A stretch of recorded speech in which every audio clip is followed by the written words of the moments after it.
because every situation has a opportunity for you to take advantage of it, you know? So we just have to, be alert to taking advantage of the experiences that we have in our life. And this is what separates the wheat from the chaff, really. Those that really understand, that, this is an opportunity. Shabbat Shalom, Hakohi. This is an opportunity for us to take chances in what goes on in our life. I tell you, it's beautiful, really is. So just want to do a quick mic check, make sure everything's coming in crystal clear. And if you begin to understand things that way, it will make your life so much better. So much better. It'll make your life wonderful. You begin to understand that everything that presents itself to you is a present because you're in the present. Think about that one for a minute, Rukashem.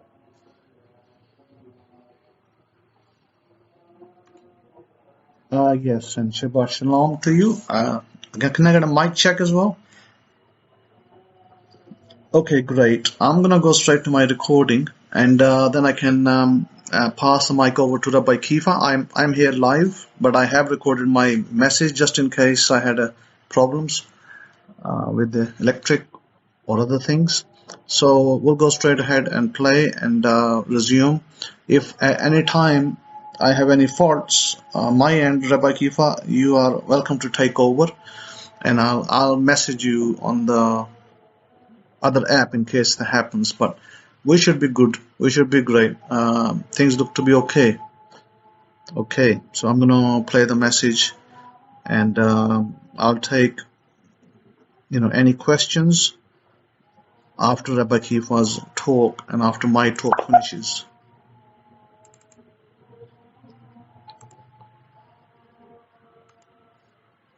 Okay, I'm gonna kick start it, and recording is started. Our Pasha today is Pasha's bow. But before I go into the Pashas, I wanted to brief you on some world politics, some happenings around the world, or at least things that are important to our countries where we live and where we established our dwellings, businesses, homes, families, children, jobs, self-sufficiency, security, etc., etc. Now, you may have heard in the news lately that America's getting involved in Ukraine. I wanted to brief you on the situation in Ukraine a little bit before I brief you on the Middle East situation, because I'm here, as you know, in the East, and I have a very different perspective to what you may hear on the news out there. And so, before we get into our Pasha, we'll get into our briefing. And then our Pasha will kick into Pasha's bow. So what we are finding today is this, that Ukraine, we need to go a little bit back into history for Ukraine to understand where we are with that. Because if you remember, Ukraine was part of the Soviet Union. Back in the 80s, when the Soviet Union stood, it was part of the Soviet Union, and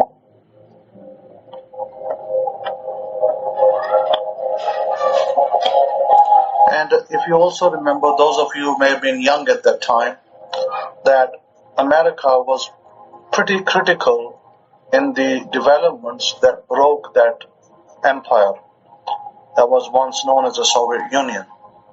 And today the same America, which is our country, today is saying that what's happening in Ukraine is unacceptable. Well, if it is unacceptable today, why was it acceptable in the 90s to break up the Soviet Union through the powers that were in America and other European nations? That's my question. What were you doing back then, establishing to break up the Soviet Union? And then, if you remember, we were probably pretty young in those days. We may not have even looking at news, that we had, Gorbachev at one time as a senior figure in Russia president, and he, alongside Ronald Reagan, the cowboy president that we had, the one who used to be in movies. I mean, alongside him, they even made this Berlin Wall fall and brought Germany together. Now, of course, East Germany was more aligned with Russia than it would have been with Western Europe.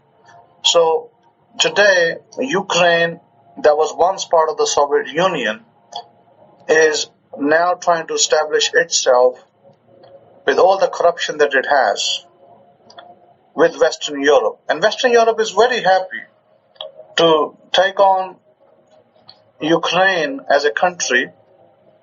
And by the way, Ukraine is a country of my sister-in-law. My brother's wife is from Ukraine, and she is Jewish. So the interesting thing is this, that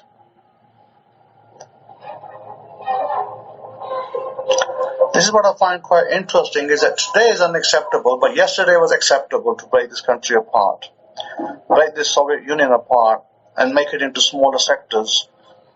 But today is, everybody's like, on their bandwagon of not acceptable. Why? Because Russia wants maybe that country back, because it belonged to them one time, a bit like China. China wanting Taiwan back. Similar kind of situation. Very similar situation exists in Pakistan and India, where Kashmir was once a nation that stood together as one country, and the two countries were fighting over parts of Kashmir. Similar situation exists in Israel, where the Palestinians and the Jews live together today, of course separated by a wall and checkpoints. But they're saying that, Palestinians are claiming that we want the land of Israel, it belongs to us. And, on a smaller scale, similar kind of wars, but Russia's got a bit more might, a bit more power. And Russia's not going to allow Europe to dictate, or America to dictate, how it runs its business. So, our Foreign Secretary, Mr. Blinken, went over to Ukraine for a visit and did his meeting with Europeans and with NATO and other people, Russian counterparts. But as you know, Russia has built up a border with 100,000 plus troops. And you know that before Russia sent the 100,000 troops, it sent in Sputnik. It sent in the special forces that it has to make sure that it laid the groundwork. And then it sent its other troops. Of course, they haven't gone there for a picnic. Look, no country establishes its troops on a border in that number for a picnic. So they've obviously gone there for very strong reasons of an invasion. And Russia is in the background, probably with complete planning. And this planning didn't occur in a day. It occurred over years. Who knows how many years it took for Russia to make that plan? Russia took over the Crimea region. What did the US do? Make a little bit noise? What did Europe do? Make a little bit noise. What happened? Did Crimea return? No, Crimea is still with Russia. So let's say, for argument's sake, if we go into the same kind of scenario, if Russia was to overtake Ukraine, of course it would hurt Europe. Why? Or any parts of Ukraine, because the gas pipeline that Europe relies on comes through Ukraine.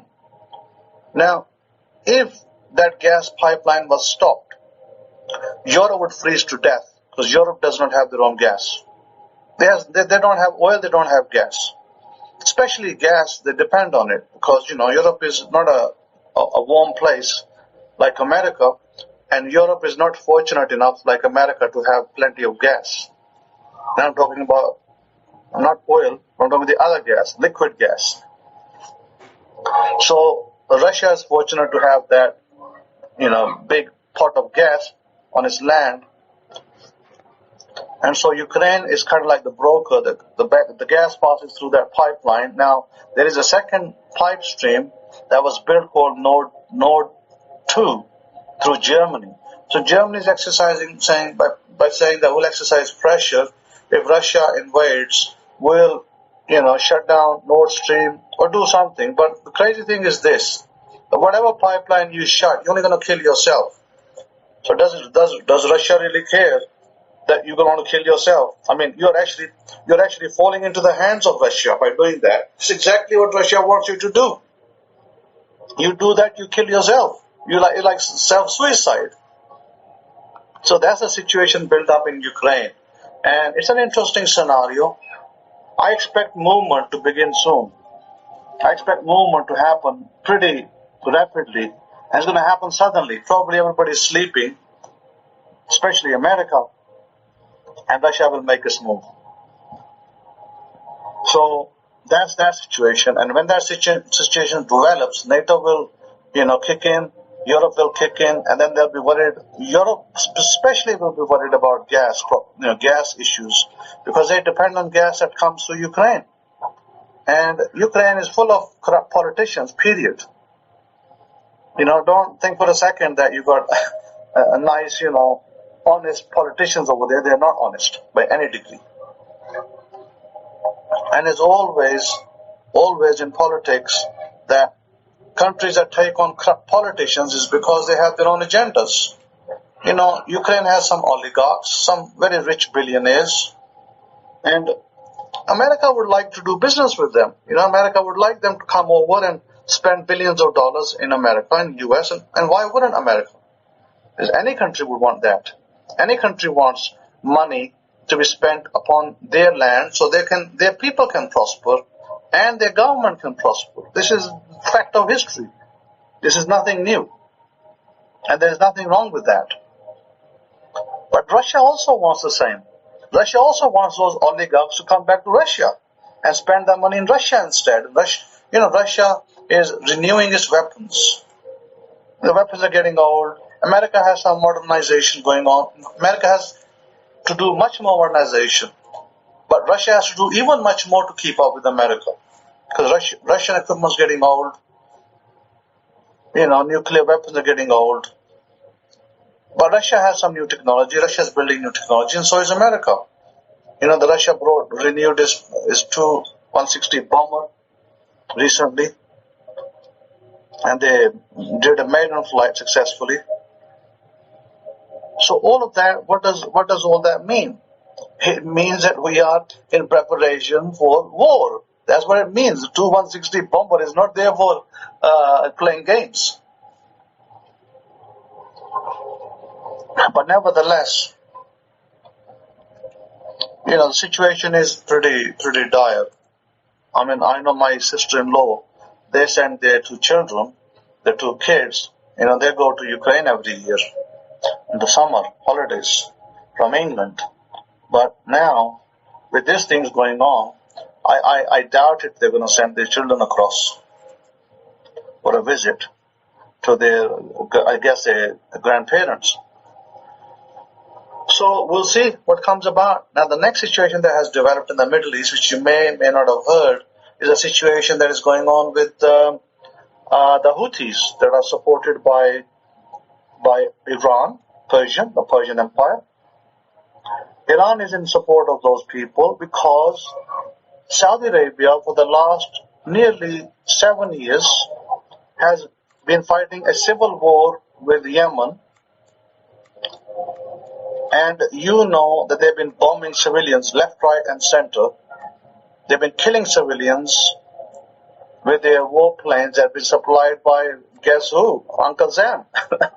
Uncle Sam supplied the warplanes, and Europe supplied the bullets and the armament, and Uncle Sam also supplied Hellfire missiles to Saudi Arabia, and those have been used to kill civilians. Now, does Uncle Sam really care that they've been used to kill civilians? Because it's business.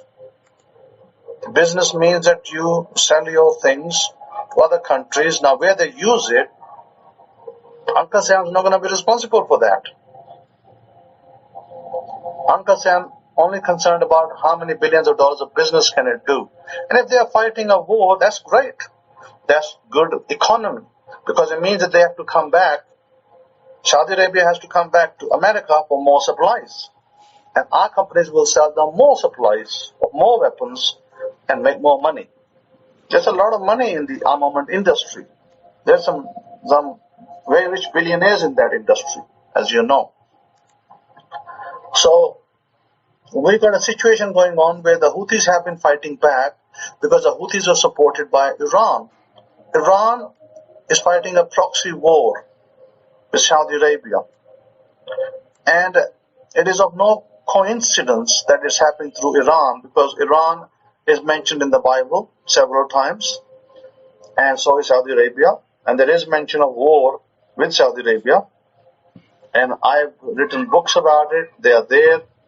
Maybe more than 10 years ago, I've written books on it, on the situation and history of Middle East politics and dynamics, and how they're coming about. And they're shaping right in front of your eyes.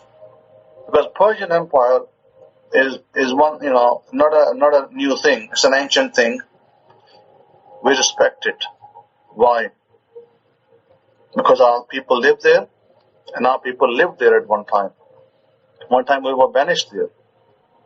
And the Persian Empire gave us good treatment. So how can we not respect the Persian Empire? Can we go against people like King Cyrus, who helped our people?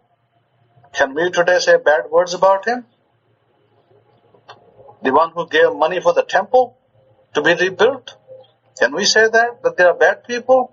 We can't say that. Can we say bad things about our own queen, our own girl that was once a queen, Chadasha, Esther? Can we say that she was a bad person? We cannot say that. So we are kind of in a mix. We are on the sidelines because we are the house of Israel. We are the children of Israel. And the children of Israel have their own power. We are also power brokers. We're not just any people. We're power brokers. And I will show you that. If I get time, I'll show you that how we're power brokers. We can also decide the future of nations, because it is through us that many future of nations is going to be decided. What we do. But the interesting part is that the Houthis, I say well done to them, because, civilians have been killed in Yemen through warplanes. Civilians did nothing against Saudi Arabia. Ordinary people going by their way and their houses destroyed, their cars, going by their way and their civilian cars destroyed. What did they do against Saudi Arabia? Nothing. So why are they killed? They're not military. They're not police. They're not rebels. They're not Houthis. They're just Yemen people. Yemenites. Yemenites being killed in the cause of war. And they are Muslim. Muslims killing Muslims. Brother killing brother. Now, I can say much more about that, but there is no need, because I've written books on it. You can just go read the books and see what the books say about these events. If you ever want to check, just go to Amazon, just type in my name, and you will get those books, Simon Altab. You'll get those books and you can read about the upcoming history, or the present, the past, and the future in those books. Saudi Arabia is going to be a pile of mess one day. Doesn't matter how many weapons we sell it. And that's okay. We'll sell it weapons. Our business people over there will make money, and they should. And they should. I've got nothing against it. But again, I say, a gun, a rifle, a bullet can be used to protect a life or take a life. It can be used in both events. We do not decide that. When you sell a gun, you don't expect that person to go around shooting children or killing civilians. You think to yourself that person is maybe going to go to a shooting range and maybe test his armament, test his rifle. Maybe he has, he's an enthusiast. But in countries' cases where weapons are sold, when countries sell weapons, they think that these countries are going to use our weapons for defensive purposes, but they don't have a name written on them. It's going to be used against Yemen. But if Saudi Arabia starts using it against Yemen, it just means more business. Because America is not going to say no. Why? Because America is concerned with business more than is concerned with life in Yemen. And there will be Americans, not American politicians, but Americans, I mean Americans, civilians, American, us, we the people. There will be we the people who will say, you know what, that's not good. Because what's happening is not right. It shouldn't be happening. We the people will say that, the Americans, but the government, the politicians will probably say, it's good business. So that war with the Houthis is going to escalate. They have successfully destroyed a part of an oil facility in the country of UAE, Bahrain, close by. UAE, and that place is called Abu Dhabi, by the way. Abu Dhabi Airport. It's called Abu Dhabi as well. So they destroyed part of the airport facility successfully with drones. And they then made a statement that we're going to do more. We're not going to stop by this. This is the first time they've gone that far out. Successfully delivering an attack that dismantled part of infrastructure that Abu Dhabi is built. Abu Dhabi, I've been there hundreds of times. I crossed that country hundreds of times in travel and back and forth to the Middle East. And if you ever go to China, you may cross it through Abu Dhabi. Or if you go to the Philippines, if you go to Australia, you will cross through that country. And that country is a very rich country. And the tanks were parked over there. I had a student there one time. And the tanks that were parked there, he was part of a household of a sheikh, a rich guy, and he was managing their helicopters. And my student would tell me those days that, the American tanks are parked brand spanking new in the desert and rusting. And American planes, they just buy them for toys, but they don't use them. They're lazy people. They're only interested in sports. And you can verify that by yourself by going to look on the internet what they do. Look at what they do. How many humanitarian missions has Abu Dhabi done versus America? Let's just compare it. Or versus England. How many humanitarian missions have they sent people to? You'll be surprised at the results. So it's kind of not surprising that the Houthis not only said that, but they also made a statement. And they didn't just make a statement, they're going to follow through with it. They said, we're going to destroy the economy of Abu Dhabi. Why? Because they have meddled in affairs with Saudi Arabia. They have destroyed Yemen. They have just killed civilians. And they have obviously taken lands that belong to those people. So the Houthis said that we are now going to, they didn't say try, they said we're going to destroy your economy. We're going to make sure that the tourists that come over here and spend billions of dollars don't do that. Companies, American companies, European companies that come and spend billions of dollars, don't do that. And we're going to bring your economy to zero. We're going to bring you back to the desert. That's what the Houthis have said. So new developments there. That's the first time a very strong statement from Houthis. So I would suggest that you keep your eyes open for what happens in the Middle East. Because whatever happens around us is dictated by that. Oil prices, gas prices, food prices, everything is dictated because, as you understand it, there's a lot of import-export going on. We as a country have plenty of oil security, plenty of gas security, and food security. We're not worried about that at all in America. But the rest of the world gets involved, and there is problems in that area. So keep a close eye on that, because you can bet the bottom dollar that Iran's finger is on it. And Iran is an ancient Persian empire.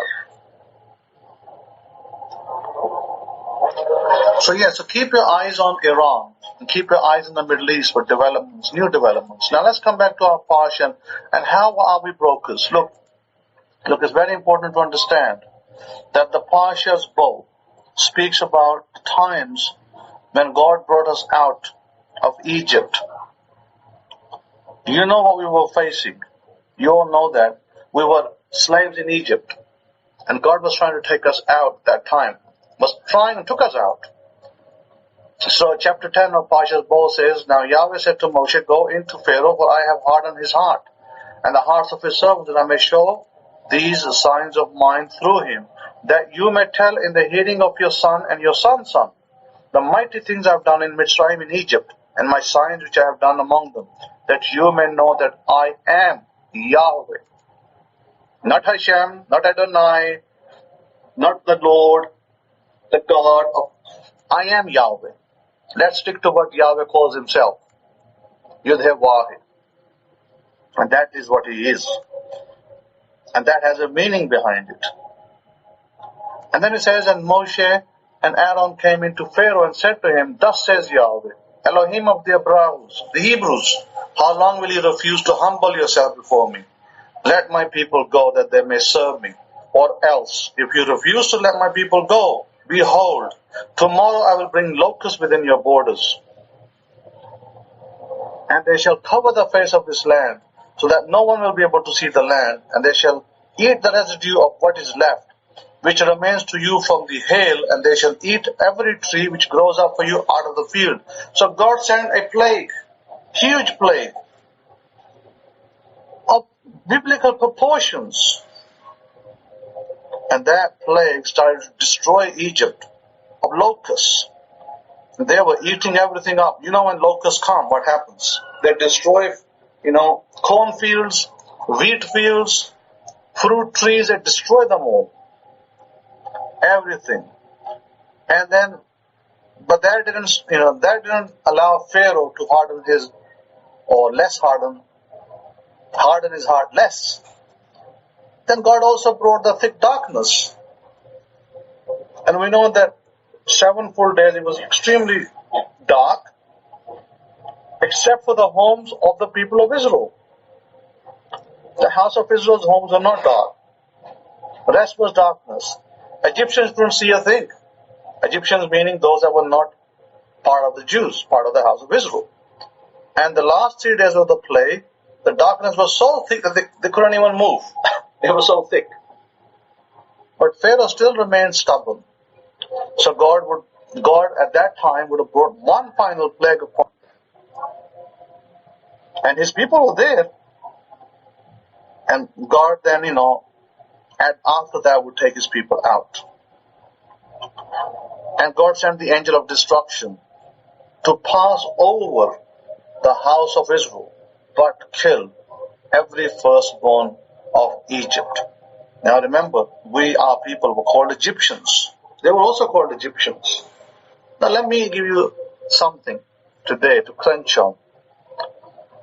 Something to crunch on would be good to crunch on it. If you, I don't mean you as in you, the person listening, anybody out there. Doesn't matter what they did. Doesn't matter if they were a gangster. Doesn't matter if they were a robber. Doesn't matter if they were a thief. If they had a firstborn in Egypt during that time, that firstborn would have been killed if they had them in their own house. Now, if you had gone to the house of the Jews, you'd gone to an Israelite's house, and you said, look, or an Israelite was your friend, and he said to you, look, come and stay in our house tonight, because God is sending the angel of destruction. So, if you want to protect your firstborn, come to our house. So those people went to the house of the Jews. They were staying there in their houses and being protected. Doesn't matter whether they did Torah or not. They did zero Torah. But if you entered the house of an Israelite, you were 100% protected, whether you did Torah or you didn't do Torah. God did not determine the death of the firstborn, whether you did the Torah or not. Did God determine the death of the firstborn for the Jews, whether they did the Torah? Because they were definitely not doing it. They couldn't keep the Sabbath. They couldn't keep the festivals. They were slaves. The only people that were free in Egypt to move around were the priests, the Levites. Everybody else was a slave. So now think to yourself, did they do Torah? No. Did they come out on their merit? No. What determined their coming out? It was a covenant that God had placed with our forefathers, Abraham, Isaac, and Jacob. What determines our survival today? is not what we are doing today, is what our forefathers have done, meaning Abraham, Isaac, and Jacob.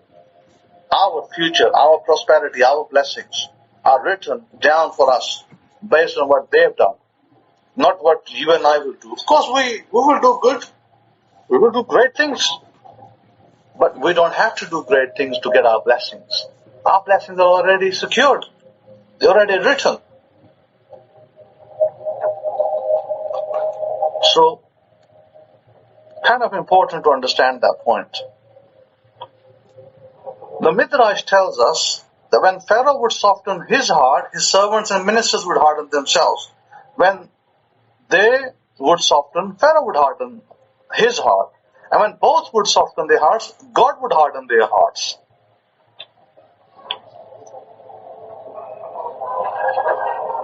So we understand that Moses, when he looked upon these things, he was distressed to see the forces of evil that were capable of such things. But God said that on their own they do not possess such power. It is only because I have done that. I have hardened their hearts. It was God who was doing it. Same way today, I encourage you all to determine your future with your present. What you determine today, what decisions you make today, is what will determine your future. What you do today will determine your future. This is what this Parsha, this Torah portion is about. It's about you. It's about me. It's about us. The house of Israel. We are power brokers. We are not only power brokers in our respective countries, in our houses, in our families, outside our families. You may find that difficult to see. I don't find it difficult at all. Because if I tell you a story, you're going to laugh. You're going to say, how is that possible? But it is possible. It happened.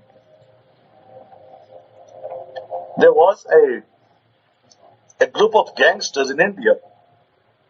This is recent, by the way. Very recent. We're talking about weeks, not months ago. Normally I wouldn't tell this story online, but I'll give you a little snippet of it, what happened.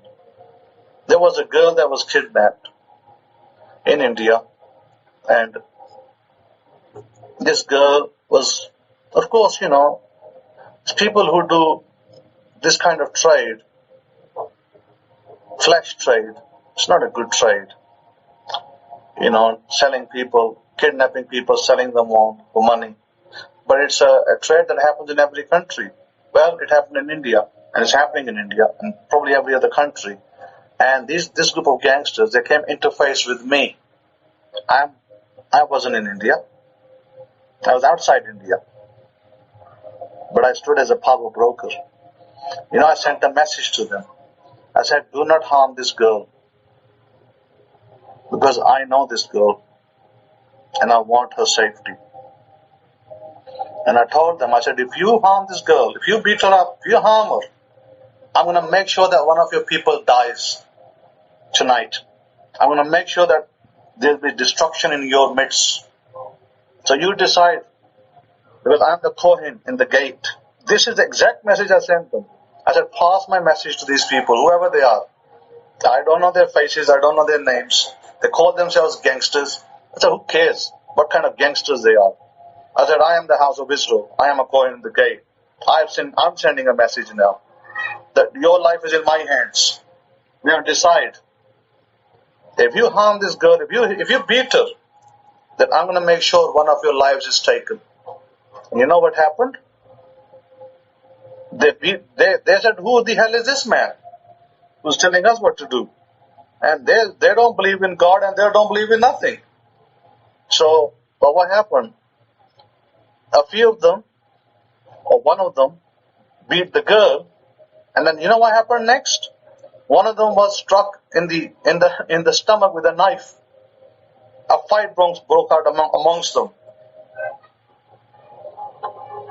And one of them was struck with a knife, and he went to the hospital, dying. That same night, the message was sent. And the other ones were fighting each other, and they broke each other's head. They hit the other person. One gangster hit the other person with something on his head and broke his head. Like blood was streaming from his head. They said, "What the heck? This man sent us a message, and that's exactly what happened. Who is this man?" And then they were told that this man is a Kohen. You heard about the Israelites? They said, "Haven't you heard about Israel? The Jews?" They said, "Yeah, we've heard about the Jews." And I said, "Remember," I sent them a message. I said, "Remember what our God did in Israel to Egyptians. Now, if you don't behave yourself, I'll do a lot worse. And I won't stop until I make sure you're all destroyed. Now, you decide your destruction. You decide what you want to do. And then I will talk to you." So that was who's doing the power broking here? And when those things happened, one of the gangsters, of course, hospitalized. One with the head burst open, went to the doctor's clinic, whatever, and another one injured. When these three were injured, then the message went home. Now we're dealing with somebody who is very spiritual, who's very serious, and we better behave. And you know what they did? They sent me a message back. "Okay, next time we will behave in appropriate manner. We're sorry that this happened." I got a message. Can you believe that? This is where I stand. And I only had to stay in my room. I didn't even leave my room. And I didn't have to lift a finger. But I did my thing. I did something that I had to do. Make sure that they get what they deserved at that time. This is a true story, by the way. This happened. That girl today is released. She's in hospital, receiving treatment. All because of me. You're calling in the gate. And I wasn't even there to release her. My word is enough. And when you hold that kind of power, where do you think you'll sit? You're a power broker. House of Israel. Don't see yourself as small. You're a great power broker. You can break power. You can make power. Decide what you want to be. You decide that. When you write your affirmations, when you say your prayers in the morning and in the evening, then you decide it. Where you want to be as a power broker. I'm telling you, I haven't told you half the story. I wanted to give you a snippet. And there is a whole big story behind it. But this is enough to let you know that the house of Israel is very powerful. We, the house of Israel, are very powerful. We can decide people's future. Yes, we can. We can decide their future. And even their present. So, we don't go around killing people. We don't go around murdering people. We are here for the blessings of the nations. We want to bless the nations through us. We are Abraham's progeny. And it's through us that they're going to get the blessings. But if they misbehave, they're going to get curses as well. Misbehavior means punishment. As I was talking to a girl in India, and she said to me that as a man of God, what they understood, as a guru, they have gurus over there, and she said that as a man of God, we have people over here who are men of God, they said they wouldn't harm somebody. I said, you're mistaken. I said, I am the man of God, and I will make sure that harm comes to somebody who misbehaves. I will make sure of that. Don't discount it. Don't think that I'm going to bless them for that. So I said, whatever your theory and philosophies are, you're wrong about that. When somebody misbehaves, there is punishment due. When somebody does right, there is blessing due. Now, which side do you fall upon? It depends on you and your choices you make. So don't tell me that misbehavior is going to give you blessings. And don't tell me God is going to stand there and clap his hands for you when you misbehave. Then, and she went quiet. And I didn't need to tell her the story of Moses. How Moses got angry with the house of Israel. how God got angry with the house of Israel, and how God brought a plague upon his own people. I didn't have to tell her. I just reminded her, I said, do you not know who we are? I said, do you not know who we are as a people? We are the house of Israel. She said, oh yeah, the people of the book, people of the books. I said, we determine people's future too. Don't ever think that we don't. And you know what she asked for me? She said, Rabbi, Guruji, she said to me in her language, please pray for my brother. He is sick. And I said, I will pray for your brother. And so sometimes you have to be hard. Sometimes you have to give tough love. And in tough love means tough love. It doesn't mean soft love. And some people, unfortunately, deserve tough love. But like I told you, you need to decide today what you want to be. Are you going to be a power broker? Are you going to be a powerful person? Are you going to be a weak person? Are you going to let everybody trample you? So if you want to be a powerful person, what sort of affirmation should you be writing? I'm a power broker. I'm a powerful person. I'm a powerful person. I'm a power broker. I am strong. I'm powerful. Isn't that what the Bible told us? Tell the weak that he is strong. That is our Torah. Write very strong affirmations for yourself. Do not write softly. Do not repeat softly. Repeat with determination daily. I am powerful. I am strong. I am mighty. I am the best. I am chosen. I am priority. Write for yourself these things daily. And if you write it once, speak them daily. I am given first choice. I am always chosen. I am always priority. I am always strong. I am a power broker. That is where I want you to be. As your Kohen, I want you to stand for yourself. And I'm right behind you. I'm right behind you. Israel, don't ever think that I'm not there. I'm always there. You know how easy it is to reach me. One email will reach me. You've got my email address. You can get it from Rabbi Kefa. You can speak to Rabbi Kefa anytime in America. He's available. You can leave him a message. He will listen to you. But write for yourself great things. I want you to write for yourself great things. Because we are great people. And I want you to write great things for yourself. So next time, when you're rewriting your affirmations and looking at your affirmations, even for wealth, you should be writing such things as, I am the receptacle of wealth. I am hugely abundant. And when you're writing about relationships, I have delicious relationships with my family.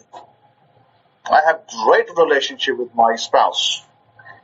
I have a delicious relationship with my spouse. When you're writing relationships, be very serious about the relationship you write about. Prosperity circulates around me all the time. This is the kind of way you need to be. This is the way you need to write. And this is the way you need to think all the time. And if you say, Rabbi, it's too much for me. Okay, no problem. If it's too much for you, just simply say two words. Success, wealth. Success, wealth. Success, wealth. Success, wealth. Just say those two words. That's all you got to repeat in your head. Success, wealth. Success, wealth. Success, wealth. Now, is that too hard or too difficult? You even go sleeping saying those two words. Success, wealth. Success, wealth. And you're going to wallow up money around you. You're going to get blessings. Money's going to come left, right, and center to you. Because success is going to come to you. Because you have written for yourself success. your spoken success, your spoken wealth. Speak great words. If you're finding it hard to write and keep up with it, you don't need to write every day. Write it once. Read it every day, morning and afternoon. If that's too much for you, then just say these two words, success and wealth. Just keep them in your head. And if you are ill, then what word will you be speaking? Healing, success, wealth, and complete health. Success, wealth, perfect health. Success, wealth, perfect health. So I want to leave you with this message that you are not alone. The house of Israel is never alone. God is always with us. God has always placed a coin in the gate and always will to help our people and to bless the world who aligns. And those that don't align, well, you know what will happen to them. I wanted to add this note in my recording of the lecture that this is very important to understand, and this is a discussion I had with a student of mine, and this is a discussion I had with a Christian friend several years ago. There's one critical point in an aspect of your manifestation. Let me say this very clearly, and let me be very precise so that you don't get it wrong. You are the operant power. Let me say it again. You are the operant power. If I put it precisely, part of God, Elohim, powers, because Elohim is powers, plural, part of that, those powers are within you. Ye are gods, we are told in the Psalms. Well, if ye are gods, then what I've just said will prove itself to be true. Ye are God, ye are a power. If we are a power, you are the operant power. You determine your future, you determine your outcome. Do not allow to consider other people's free will and choice. There is none. Let me repeat that again. Other people are just robots in your story. They have no free will. You are the director. You have their free will in your hands.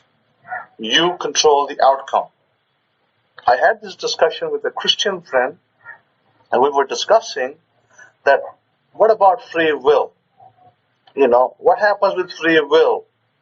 What about the fact that a man can be a Christian, a man can be some other faith, or Torah, of course, and how does that play into it? Well, let's put it this way. Like I said, that you determine the outcome. If in your picture there is no free will at the other party, and there is no free will, period. In your picture, the other person is simply a character, a robot who will do what you're telling him to do, or her, him or her.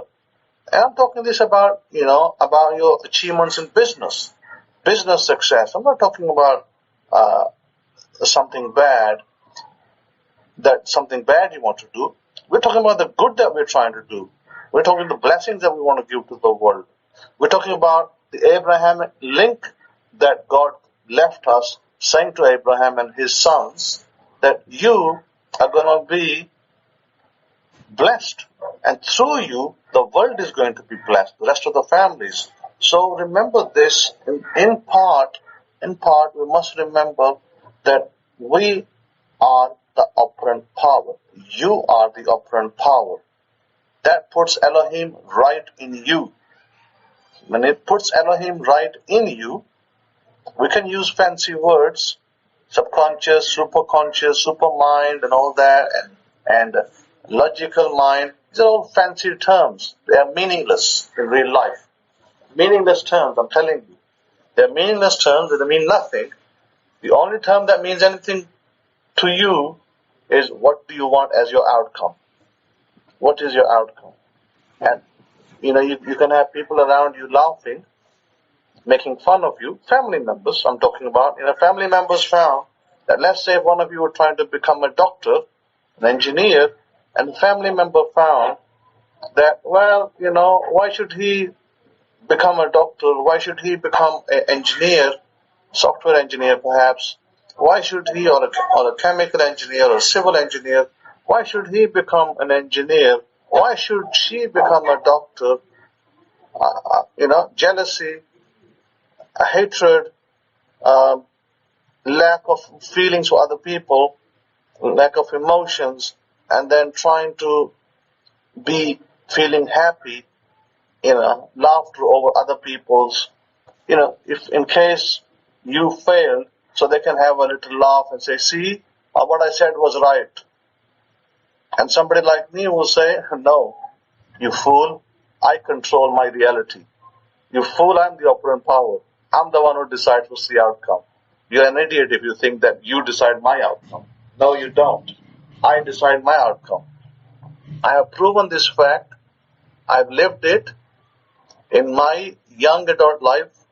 I'm not old by any standards. Today, in my young adult life, when I was maybe 19 years old, I determined what I wanted to become. But I had people around me, family members, who had decided other things that they wanted to see me doing in my life. Basically, they were trying to run my life. And I was a very strong individual who said, no, I decide my future. And I've already decided it. And as I've spoken before, I used to write 10 goals for every year. 10 goals every year. I used to put down like 2022 and goal number 1 in 2022, goal number 2, goal number 3, goal number 4. My goal in my goals was a black BMW, tell you that. And in my goals was an achievement as a software engineer. These were 2 of my important goals, are part of my 10 goals. And by the way, there was also a third goal in there of a beautiful house. So I continued to ramp up on those goals. Every morning, I pasted this on my bedroom door and I said, I am these things. These things are me, and these things are the same. Every morning, I used to read those goals, and they were all in future tense. So don't even think for a second that future tense matters or the present tense matters. Now, I mean by I am a millionaire to I will be a millionaire, or I am a BMW to I will have a BMW. I will have a BMW is equally powerful for you as I am a BMW, if that's the car you want. So I determined that for myself, that this is what I'm going to be. And my family was having their little laughter, little jokes, and I would never go visit them. I wouldn't visit them for months. I would isolate myself, and I would continue to study and continue to do my goals that were relevant to me, because remember, I was the one who decided the outcome. Even as a young man at 21, 22, I had decided the outcome, and I didn't care if it's going to take me 5 years, it's going to take me 10 years. I decided the outcome is going to be this, and that's what I'm going to be. And the day it happened, the day I had that black BMW and the house in England, you should have seen the faces of my family and people around me. Especially some family members who were joking and laughing, and laughter suddenly disappeared. Jokes disappeared and faces became sullen. So who had the last laugh? I didn't even laugh even then. I said these are people who are clueless. They don't even know. They're stuck in their face in the clouds. They've stuck their heads in the clouds, or like ostriches in the sand, and they don't know the real world. They have no idea what the real world is, and they don't know what success is. Success is what I've proven. I had outsiders come to my house, knock on my door, people I didn't even know in my little town where I lived, or little city if you want to call it, or little village even, where I lived, and they would knock on my door and they say, can we please have a word with you? Sure, yes, absolutely, come in please. sit down. How can I help you? They said that we've heard and we've seen that you made these achievements. You went from nothing to something. You became a software engineer. You have this beautiful car and house, and everybody is in the town talking and saying, look at such and such's son. He went from something to, nothing, from nothing, zero to hero. They said, how did he just do that? We want to find out. But, I didn't speak to those kind of people.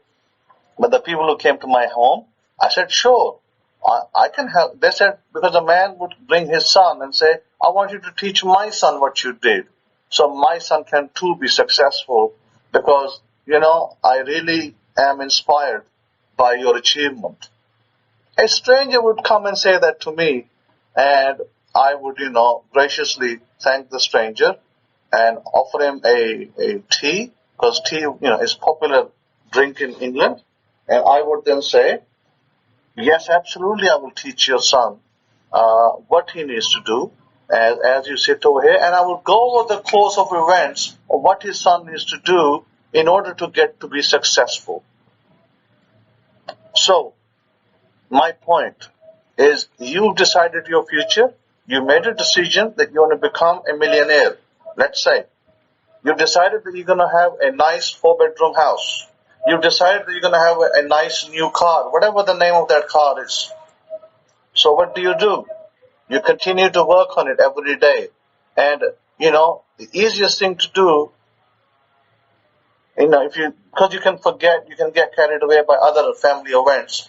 The easiest thing to do is to write a note and place it in different parts of your house. One of the important places of your house is your bathroom. You will visit your bathroom at least, or your restroom at least twice a day, in the morning and in the evening.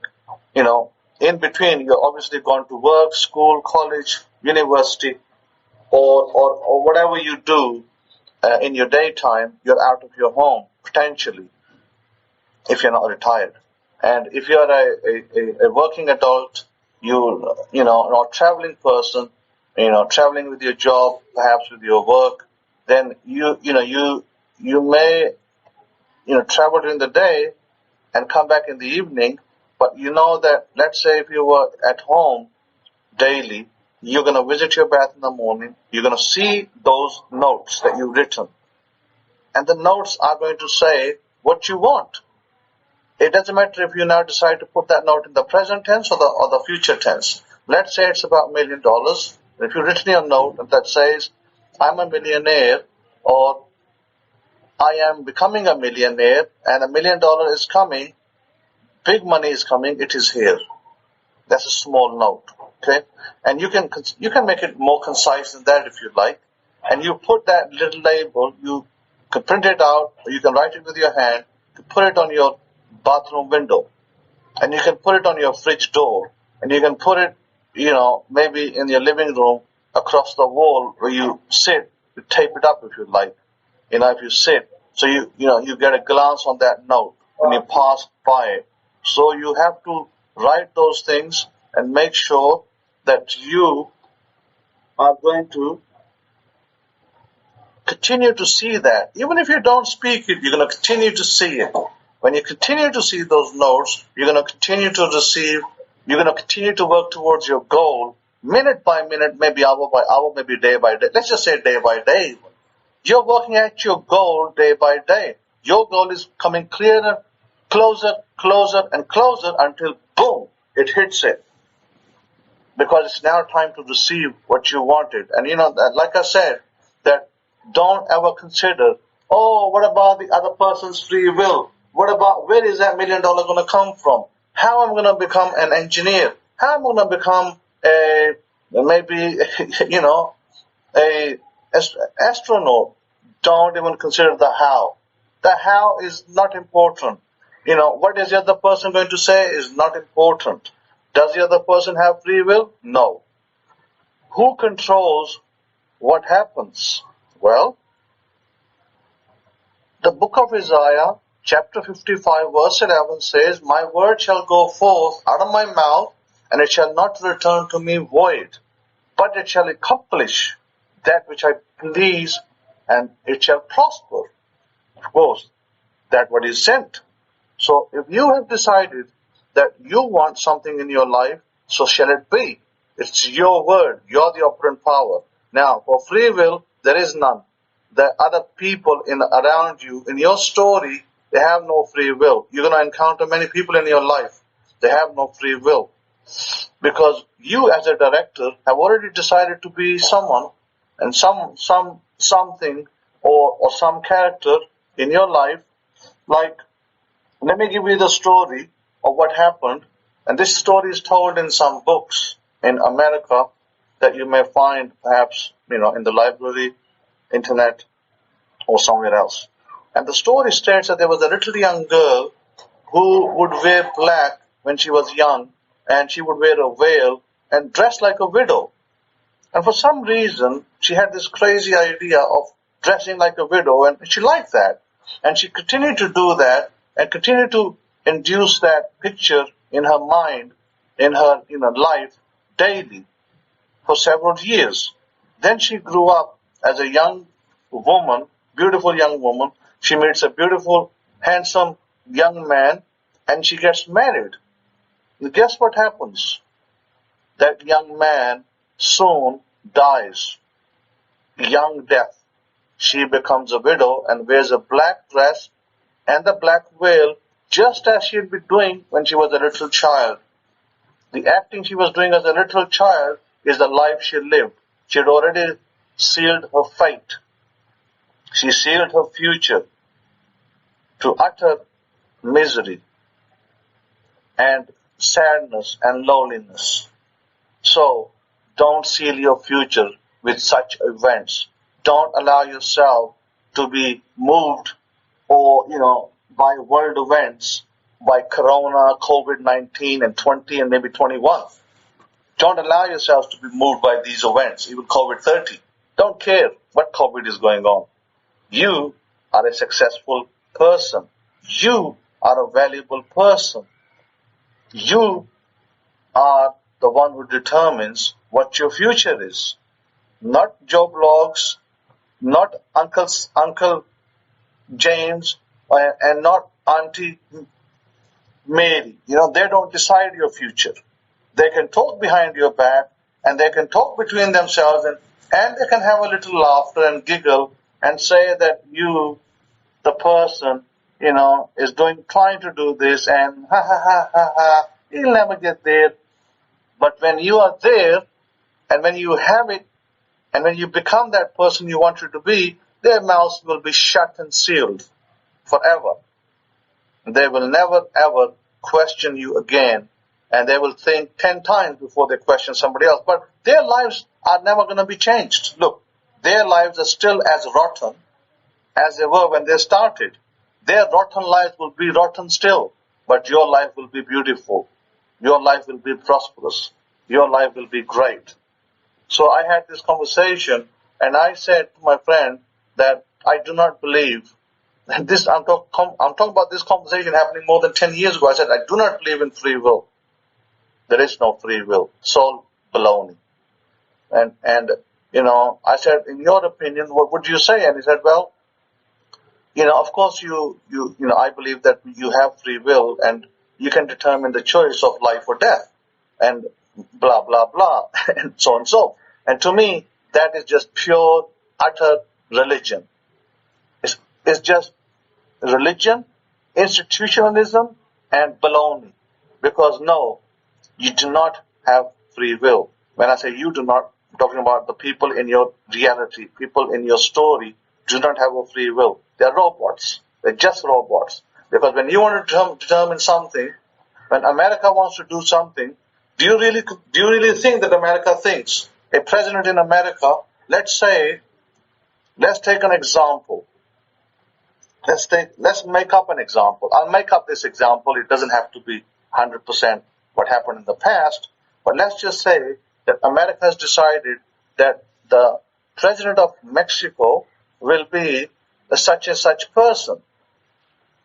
And if America's president has decided that that Mexico's president was such and such person, do you really seriously think that America cares what Mexico's people think about who should be the president? Do you seriously think that? And if you think that, then you really need to think again, because if if an American elite have decided that such and such person will be president in Mexico, then come wind, come rain, come hurricane, come whatever, that will be what will happen. Because that person who sits in that presidential office in America knows that he has made the decision that Mexico's president will be such and such person who lines up well with the US. And so it shall be. And that's what will happen, by the way, because that person's working on it. That person's got teams running, left, right, and center. He's got CIA in motion. He's got special forces in motion. And they even got a operative team that they call something to the effect of terminators. Because they can decide, we don't like that man who's sitting in the office. We want him assassinated. And now we want to replace him with such and such. And that's what will happen. Suddenly you hear news that such and such president in Mexico was killed in a car crash or something, and not quite sure what happened, but now they've decided to place such and such person as president, and America got its goal. Again, did America care about Mexico's free will or the people's free will? No, they were just robots in the story. So, note, you decide the story. If you decided to become a millionaire, if you decided to become a successful person, no one can touch you and no one can change your free will. Your free will, no one can change. But you can control and be the operant power that you are and be very successful. And you can, rest that what I said is 100% accurate. And that's exactly what happened in my life. And that's exactly what will happen in your life, because you are listening to the Kohen in the Gate. In 2022, on the 22nd of January. So if you are listening to the Kohen in the Gate, you listen to somebody who's already done this, who's already been there, who's already had all these laughters and jokes and innuendos thrown at him. But was that person moved? No, he did not care a little second. He did not care about man, religion, woman, what other person thinks, but he just cared about what he determined to be true. What he determined to be true is what he pursued. And today I'm talking to you that what I had determined to be true is what became true. What you've decided to become true will become true. You've decided to become an entrepreneur, and if you've decided to be a stock market millionaire, and if you've decided to be an expert, in maybe an expert in, let's just say, gas appliances, or maybe an expert in a nuclear power plant, then that's what you will become. You will become that person. And no one can change your mind. Nothing can move you. No world event can move you. You continue to focus daily, and you continue to move closer to your goal every day. Closer, closer, closer until the day it hits and God has brought that goal to pass. Boom. One day will come, the goal will come. You'll be like, wow, see, my time has come. Just as I thought it will come. My time is here. It has come, it is here. It is a great, wonderful day. It's a great day, and you give thanks. So be strong and be encouraged that you will be what you decided to be. No one can change that. Only the people who love you will be alongside you. They will bless you, and they'll be the one who will be parting with you when you eat that fatted calf that your Father in heaven has prepared for you. So have a great, great Shabbat and continue your life in a positive and encouraged way. Okay, great. So that was the recording part. Now, I want to say in the live part, which is live right now, I want to say that before I hand the mic over to Rabbi Kefa, that I have some students who work in England, and they were telling me that they've been placed on contract opposed to permanent, I guess. Now, let me tell you something, that if you're listening, that you determine that too. And you can change it. You can change that. You can change that outcome. You can say, no, I'm not on contract, I'm on permanent. How do you do that? Well, the way you do it is you say that you are a highly valued employee of the company.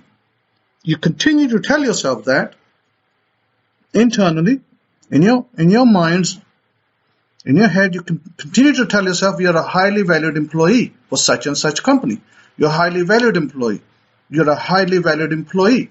And you see your manager coming up to you and saying to you, such and such person, saying, let's assume your name is David, saying, David, we've decided to place you back on permanent because you are a valued employee. So you can change the outcome. Don't ever let world events determine the outcome. Don't play into other people's hand. Learn the game of life.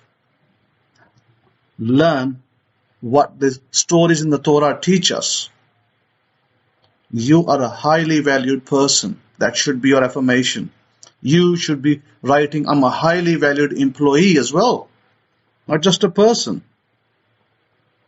You are determining world events, your own life events, by what you decide, by what you have put inside you. Some people, Gentiles, call that belief system. I don't really call it a belief system. I just call it interior thinking. What you think to yourself is what the outcome will be. If you think you are a king, you shall be a king. If you think you're a queen, you shall be a queen. If you think you're going to be a billionaire, you will become a billionaire. Only thing standing between you and that $1 billion is time. Look, let me tell you something. Arnold Schwarzenegger, who's been in Mr. Universe many times, who's been in many movies, is 74, I think he's 74 years old. He just had an accident, near where he lives. He probably totaled his car and injured some other person, not deliberately, of course. He's a star, maybe even a superstar, makes lots of movies, very successful person, and you can hear his speeches. He's a great guy, and he went into this accident that just happened, and he came out with no injuries, but the other woman in the Prius that was in front of him actually had some injuries on her head, and she went to the hospital bleeding. And Arnold Schwarzenegger was standing there, great man, rich man, powerful man, ex-politician, governor. So don't think for a second that it doesn't happen to rich people. Rich people, and of course he's a rich man, he's not a poor man. Rich man also have to go through, rich people also have to go through problems, difficulties, challenges in life. Don't for a second think that billionaires don't face challenges. Don't for a second think that only the challenges are faced by poor people or ordinary people or middle class people. No, everybody has to face challenges, whether you're rich or whether you're poor. Now, why do those challenges come? That's a bigger part of the story. If I sit down with you, talk about that, why do challenges come? But, write your story.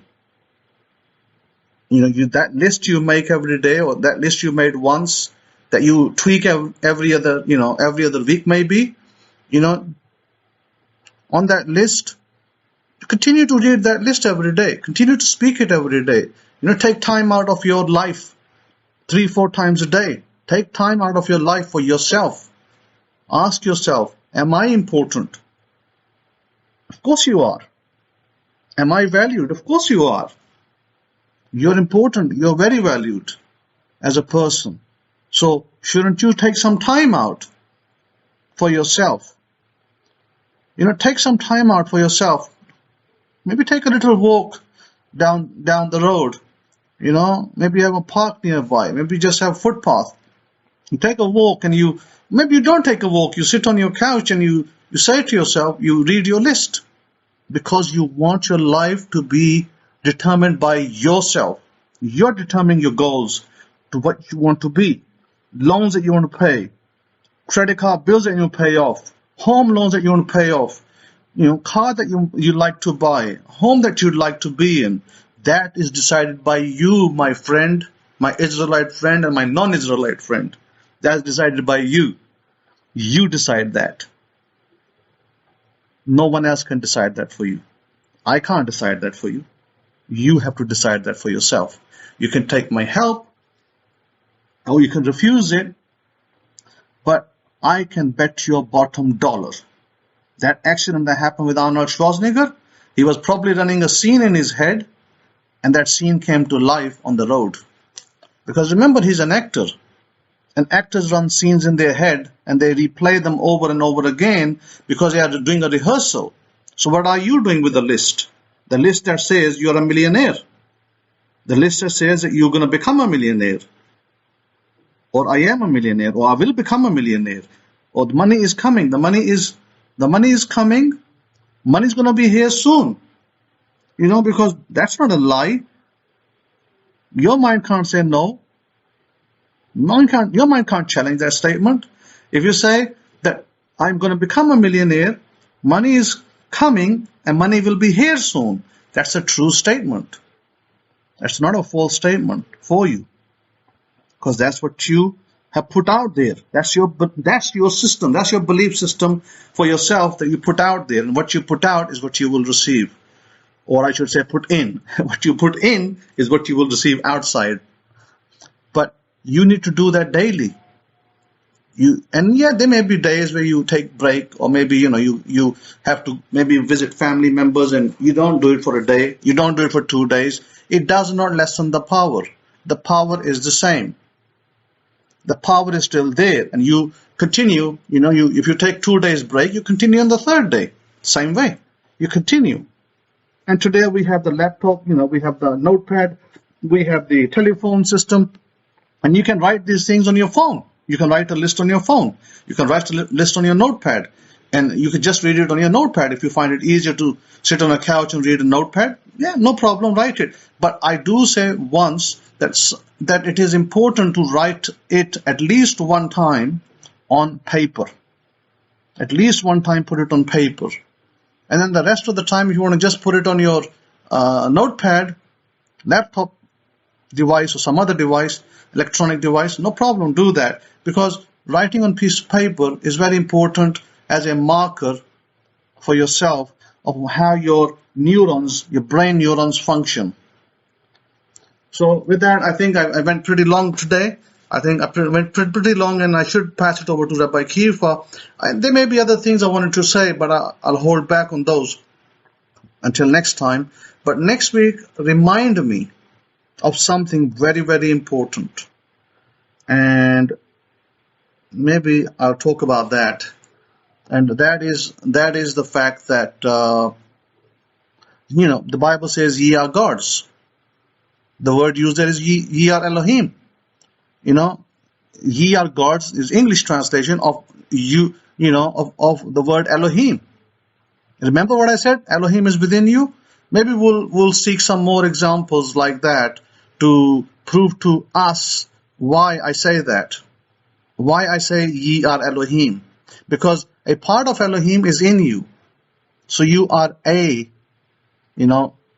as Christians might say, not capital A, but lowercase a. Who cares whether it is lowercase or capital? Because Hebrews doesn't have capitals or lowercase. Elohim is Elohim, by the way. So with that, Rabbi Kefa, over to you. Tada. Have a great Shabbat.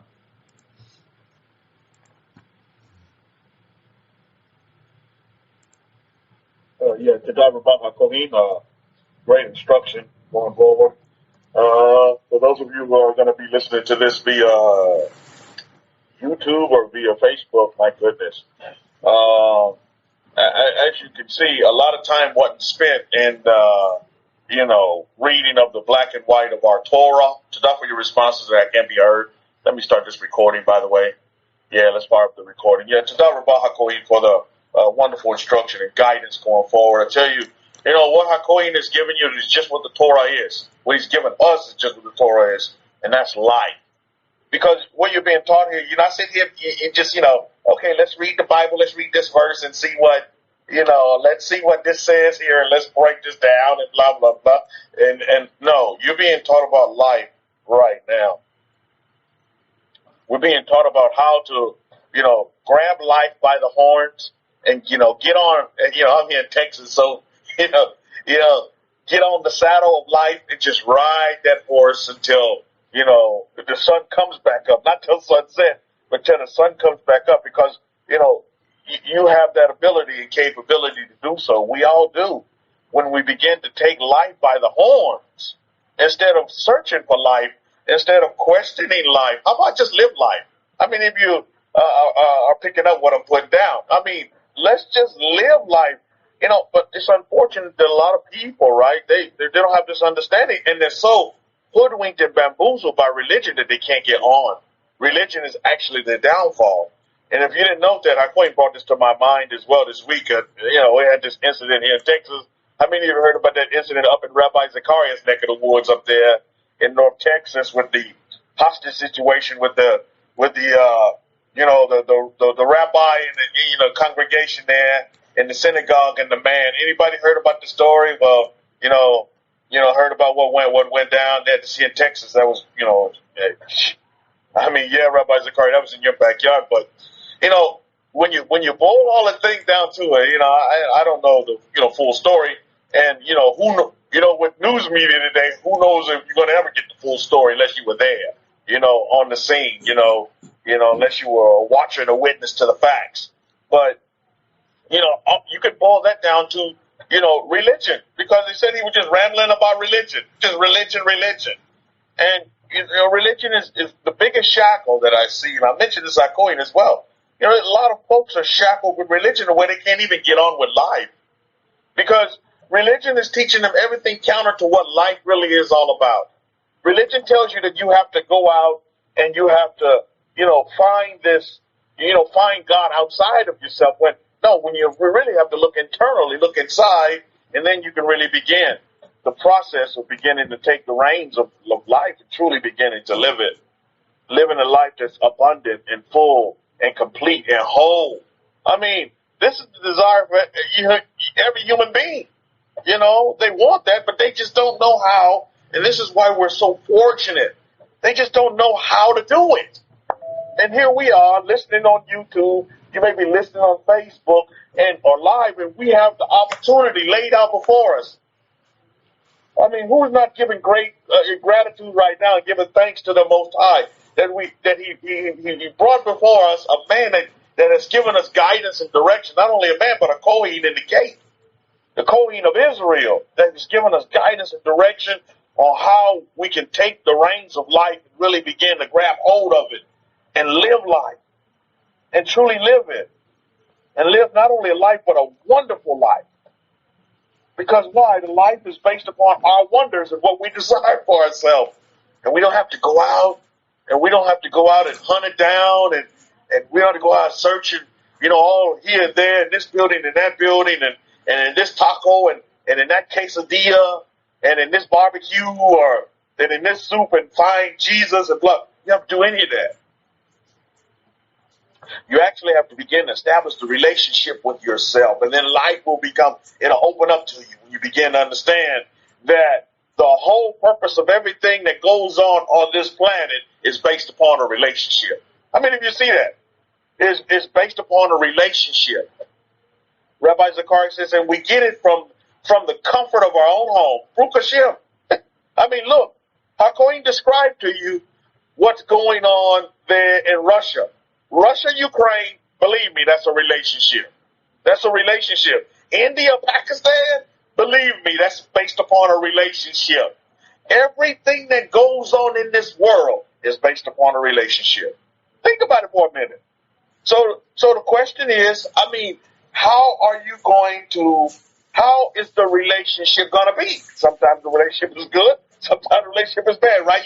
you're going to get that. You get that with your spouses. I mean, sometimes you guys are, up in the heavens, and then, sometimes you're down to earth, and, you have to begin to deal with things. But just like I told you, when you begin to understand life, you have to understand life is rosy, but life also, what makes life so rosy is that you have the good, bad experiences that make up life. When we look at our Parsha Bo, what's the relationship that's going on here? You have Pharaoh with a relationship with the Hebrews, right? You have Egypt with a relationship with the Hebrews. Don't we see that? Now, can anybody tell me what kind of relationship did Pharaoh have with the Hebrews? What kind of relationship was it? Anybody name it? You just give me some adjectives or some adverbs, or what was the relationship between Pharaoh and the Hebrews? Anybody want to take a shot at it? There's no wrong answer. I mean, there's a controlling relationship. Okay, it's hard to know with that. I mean, this was a relationship. When we look at everything in life, is based upon a relationship. So, if to ground ourselves, we must begin to have a relationship with ourselves, so that we can understand other relationship that goes on. Like he says, servant to master relationship. I mean, think about it. What kind of relationship was it? It was a relationship. You all have relationships. You have relations and you have relationships. That's a part of life, and you're going to continue to have them. But the question is, Lion Princess says a relationship of dependence. Adelia says a self-interest relationship, a negative relationship. Bishaw says a negative relationship. Dr. Gray says a negative relationship. There's no wrong answer in this.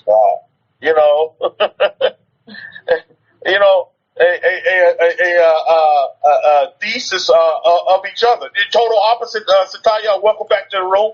Glad to see you again. But so this is what it's all about, relationships. And so when we look at this relationship between Pharaoh and the Hebrews, my goodness. Now, when you look at the antithesis, I get what you were saying, Sataya. Now, when you look at this relationship as a historical relationship, what's the relationship between Pharaoh and the Hebrews always this way that you're naming right now? You see? What was it? Nehemiah says all the above. Nehemiah, you do good on the SAT test. you just put all the above. But what's the relationship on a historical point? What's the relationship as we study history, students of history that you are, you Hebrews? Was the relationship between Pharaoh and the Hebrews always negative? Always a dependency? Always self-interest? What is that telling you? No, to not for your responses. This is what I'm explaining to you is that in life, because remember, the Hebrews went in Egypt 70 strong. And the Hebrews went in Egypt with what? The red carpet rolled out.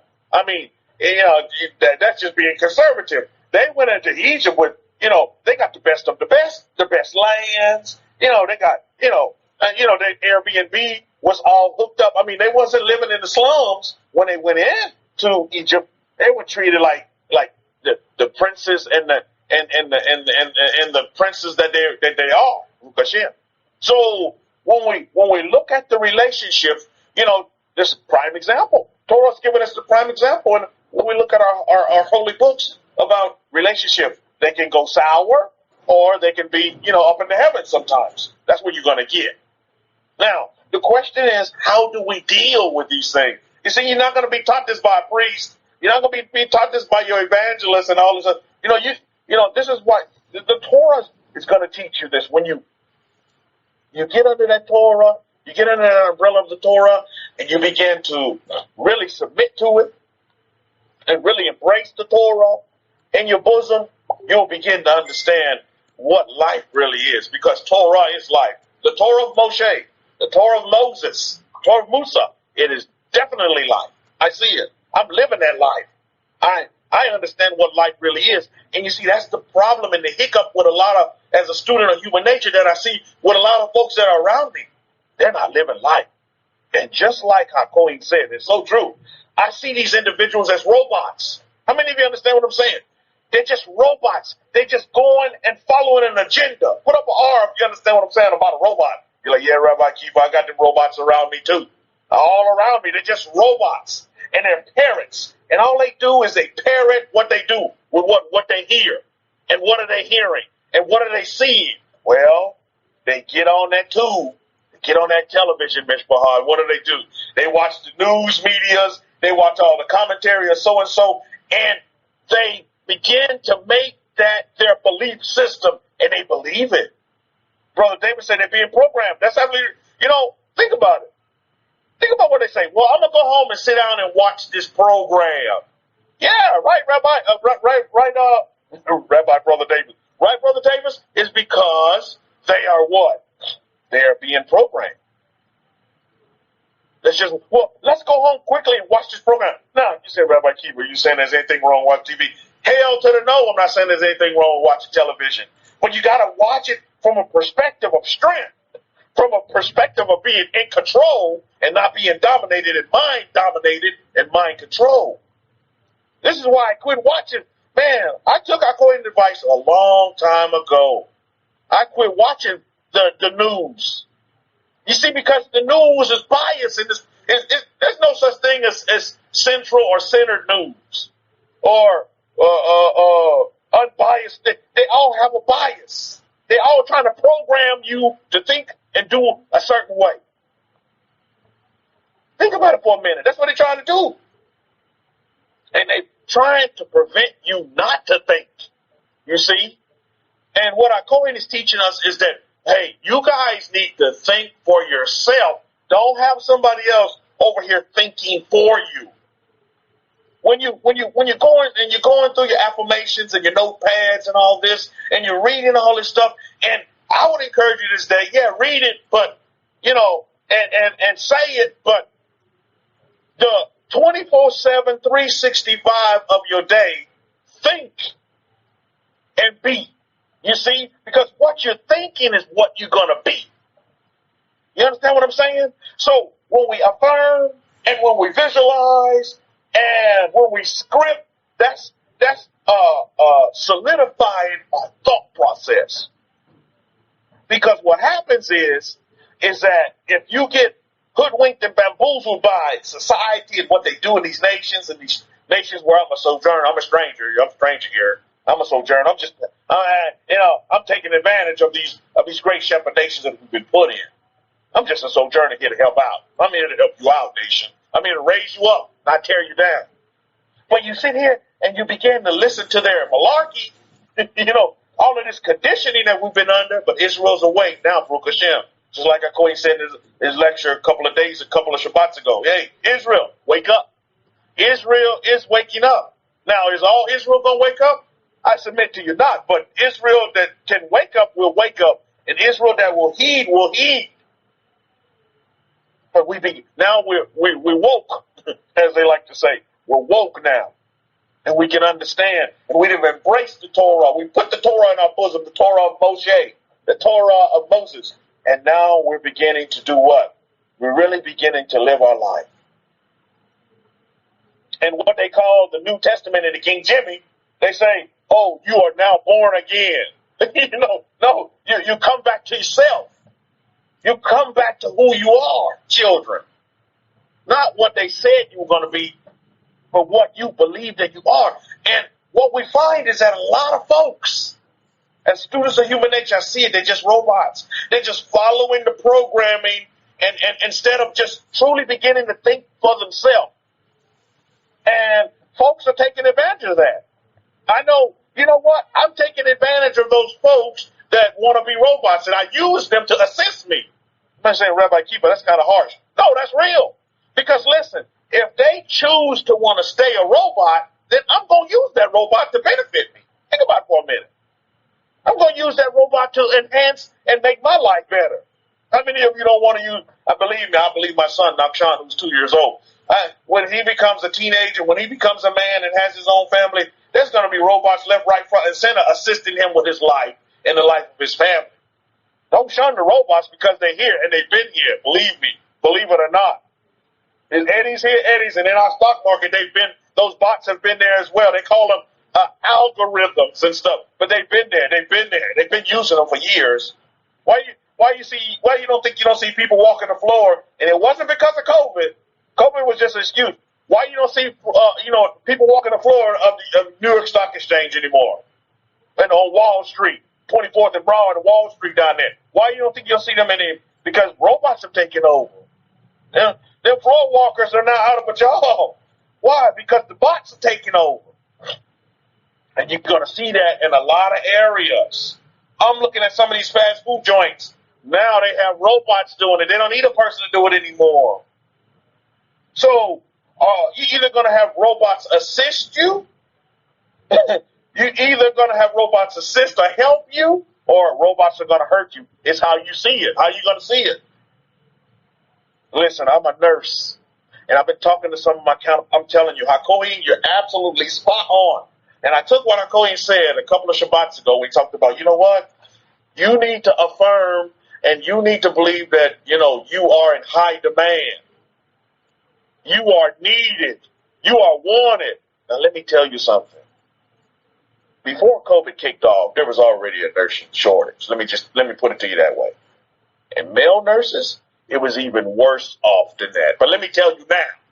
I was talking to my coworker. You see, this is how you can use. I'm giving you an example of how you use these robots out there to your benefit.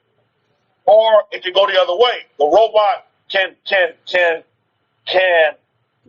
weaken or lessen you if you receive what they're saying to you. If you fall into their conditioning mode, because listen to this. You understand this after I explain to you. So I'm talking to my coworker, and she says, this damn COVID, we can't keep anybody staffed anymore. We got all these patients, but no nurses, and it's just horrible. And I'm like, you hear the robot? You hear the robot speaking? Oh, it's just horrible, and it's only going to get worse. And I'm like, wait a minute. You see, this is how we have to deal with the robots. I'm like, wait a minute. Let's flip the script. I say, hey, now, do you see how much demand that you are? People are, your employer is throwing out all kind of incentives for you to work. Do you see these gift cards that they're giving you? $100 gift cards to Amazon just for you to pick up another shift? Do you see the overtime times 2 that they're going to give you for going in and work this extra shift? Do you see the blessing in that? Do you see how highly favored you are? I told you, you got to go around saying that you're favored. Do you see how I'm reprogramming that robot to my benefit? Do you get it? You guys run into these experiences every day. But when you're not alive and you're not living, yeah, you may have life in you, but you're not living, you miss out on it. And she's like, wow, I never thought about it that way. Yeah, because you're so caught up in the conditioning. Oh, there's a nursing shortage. You watching all that boob tube. Oh, the news say that nursing shortage and, our healthcare system's going to go down the tubes because there's no nurses. That's the benefit because you are a nurse. So what does that make you? Highly favored. Mishpachah, I'm telling you.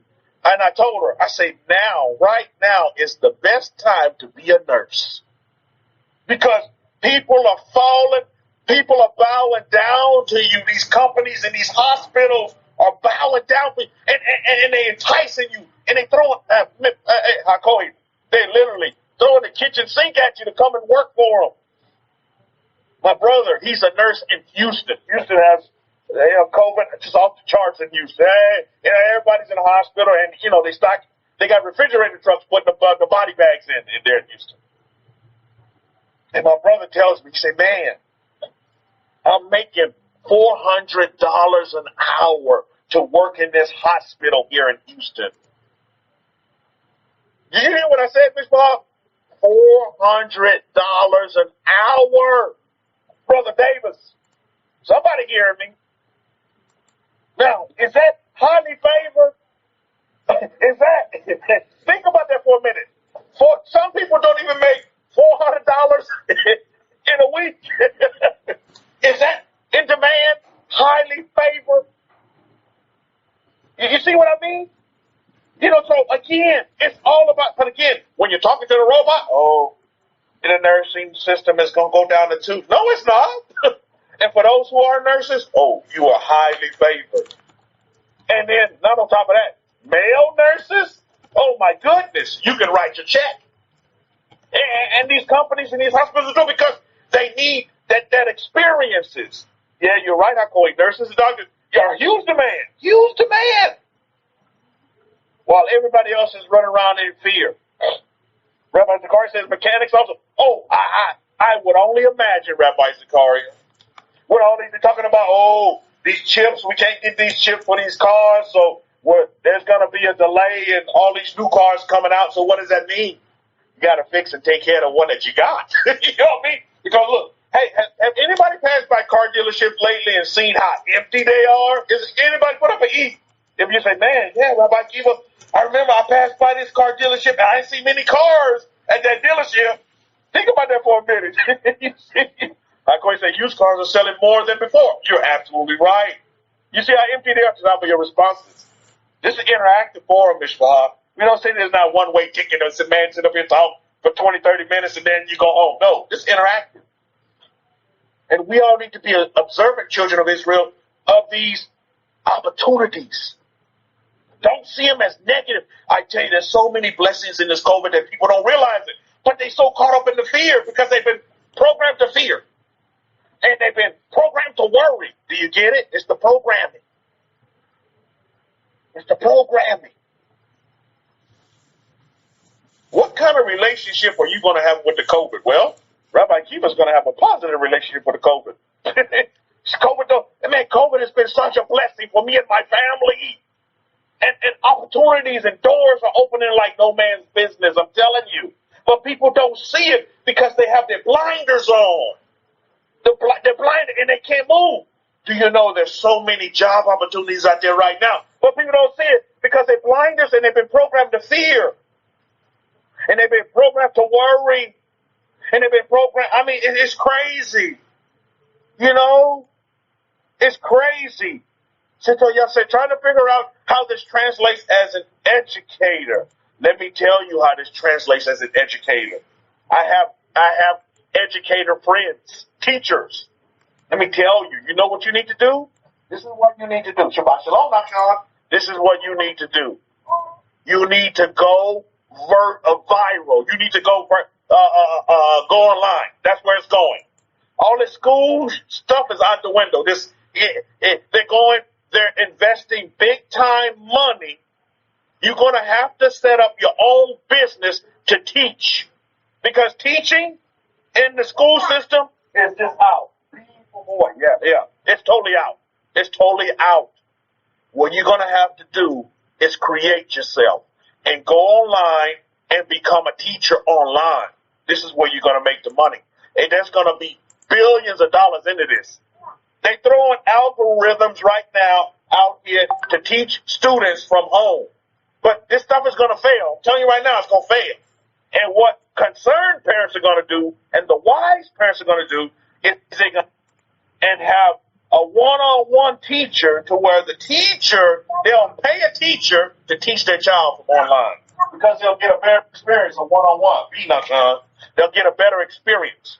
So you need to begin to look into this and begin to set yourself up a business to where you can begin to teach students yourself. You, one-on-one, or maybe you have other students as well. You see, and that's where, or you can go into consulting as well. But the opportunity is going to be, hey, Hakoy, this is for you. I have some educator friends on the college level. They're teaching college. These professors, and they're saying, these students that are coming out of high school, they are so dumb. They're not at the level to where they're ready to take on the college curriculum because they've been under-taught in the high schools. They say COVID has ran the education system amok. Let me tell you, and you all know this as well, let me tell you what's going on with the students. Let me tell you, during this COVID, the two students were sent home with laptops, right? So they can get on Zoom and they can learn and blah, blah. You know what these students were doing with them laptops? They were they were searching the web, and guess what they found out? Look, I'm telling you, I'm talking to these students, high school students, say, hey, you know what we do, Lamar? This is what we do. We may not know the answer, but we go to Uncle Google, and Uncle Google will give us the answer to any problem. So basically, you know, if you're not cheating, you're not trying. So what they were doing is that they would go and get the answers off of Uncle Google to all the problems. But again, in doing that, they were becoming what? Susceptible and a subject and a slave to Uncle Google. So when it comes time to take a test, they don't know jack shit. They don't know anything. And so then they get these GPAs in high school, and you go into college with these high GPAs, and they don't translate. You see what I mean? And so now you got to dumb down. This professor was telling me, man, these high school seniors, they're totally not ready for college, the college level. So now they got to take remedial courses just to get caught back up. And get this. There's studies that are coming out right now. The educational system is finally wising up to these studies that the educational system here in America is behind by 2 years. By 2 years. You see? You see, they allowed everyone to pass their exams here in Pakistan, even those who have failed. Same thing here in America. I'll go here. It's the same thing. It's the same situation. So this is why, Sitoya, you are going to be, you are such in high demand. All you got to do is begin to sell yourself. You got to begin to sell yourself. And you got to set yourself up, and you got to put yourself out there, and you got to begin to sell yourself, because believe me, you got a pool that's going to need you. There are a lot of students. There are a lot of wise parents that are going to wise up and say, look, I'm going to need not even a tutor, but I'm going to need a one-on-one teacher for my son or for my daughter to teach my son or daughter. Howbeit from home, people still running in fear about school and all that, just that, the other, and the third. That's a whole other story in itself. I mean, here in San Antonio, they're sending their children to school with COVID. I mean, that's just real. That's what's going on. Nobody's wearing masks in the class. The teachers are afraid. So guess what? The teachers don't come to school because they're so afraid, because all the students at school have COVID and they're not staying at home. So guess what? The teachers are staying at home. I'm not making this up. This is true. This is what I'm hearing. They're from the teachers. They're like, man, I'm too scared to go to school because I'm going to get COVID at school. Because these students don't wear, and they coming to school with COVID. So I'm not believing. So again, you guys, calm down. It's just a virus. You'll be okay. But people running in fear. This is how you're going to capitalize off of their fear. You're going to turn fear into fame. You're going to turn fear into overwhelming finance. You understand what I'm saying? Because you are going to market yourself. You have a product that, believe me, there's a big pool that desires your product to teach, which is a great, a noble, and we got to step up and now be responsible. There's this thing I'm going to send you this week. It's some videos about this ex-CIA guy, and he's been. This guy's awesome. I'm going to send it to you this week. Give you all necessary so you can listen to this guy. But this guy, and then there's another guy on there as well. He was a ex-KGB guy. They took their service that they did for their countries, and now they're going to teach it down to everyday common folks that we can utilize these tools as spies to help us in our life and in our everything life. And the majority of stuff we're talking about are just what the Torah talks about and how we need to take control. Just what our coach has been teaching us about how we need to be responsible and think for ourselves. Because when you stop thinking for yourself, then you've given up your rights. And a lot of robots running around here have given up their rights because they forgot to think for themselves. I mean, come on, Mishpahah. Wake up, Israel, and Israel has awoken. Baruch Hashem. Now it's time for us to begin to set our paths on how we want to go. But this CIA guy, ex-CIA, he said this. He said, what are the factors? He said, what are the biggest, what are the three biggest, he said the three biggest things America has to worry about. The three biggest enemies of America is, he said, not in this order, but he said Russia, China, and ourselves. I was like, wow. I'm thinking, India. So no, he says Russia, China, and ourselves. And he said, in no particular order, but he said, you see, so self is very important.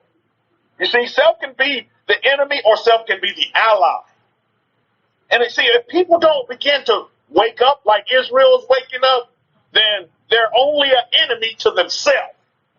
And an enemy to yourself spells, like former President Trump said, spells disaster. Because you easily manipulate it. And you can be turned. And this guy, they go on to talk about elections and how they do elections. I mean, they talk about all this stuff. And so these things, these tools that they give us are so great because they help us on how we need to live and protect our families. This is what they talk about. These are family men who provided a great service for their countries. Now they still want to begin to serve even after they come out of the CIA, even after they come out of the KGB. They want people to understand, like, you can utilize these tools in your everyday life to assist and help you. And the majority of this stuff they're saying was what we've already been taught by Hakoi, which was brilliant. That countries are utilizing at the spy level. We talk about 007 type stuff that they're using to manipulate other countries, to manipulate and sway and create chaos. I mean, just like Quinn is absolutely right. These guys are talking about what he just said. He said, he said in the CIA, every section, he said, you don't know everything, but you specialize in a particular field. And every person will specialize in certain areas. He said, you don't need to know everything. That's not important. But you need to specialize in certain areas. So all the agents will specialize in a certain field, in a certain area, or put in a certain geographical location. And that was their specialty. And so what Akoya was talking about, he said, yeah, we have certain fields that they go in and all they do is go in a country or in a city or in a government and create chaos. And we have another group that causes confusion. Do you see what I'm going? I mean, and they're explaining all this stuff. And they say, look, this is what you need to avoid. And maybe next Shabbat, if you guys find this interesting, I'll give you the link and you can get it as well. I think this will be great for you guys and for your families. But again, you're already 10 steps ahead of what they're talking about because Hakeem has already taught this stuff to us. You're woke. And I'm not talking Ebonics, but you're woke, Israel. Now you need to be on guard as you continue to prosper, as you continue to, grow in every aspect of your life. You need to be on guard as well for your family, you and your families, and to protect them, And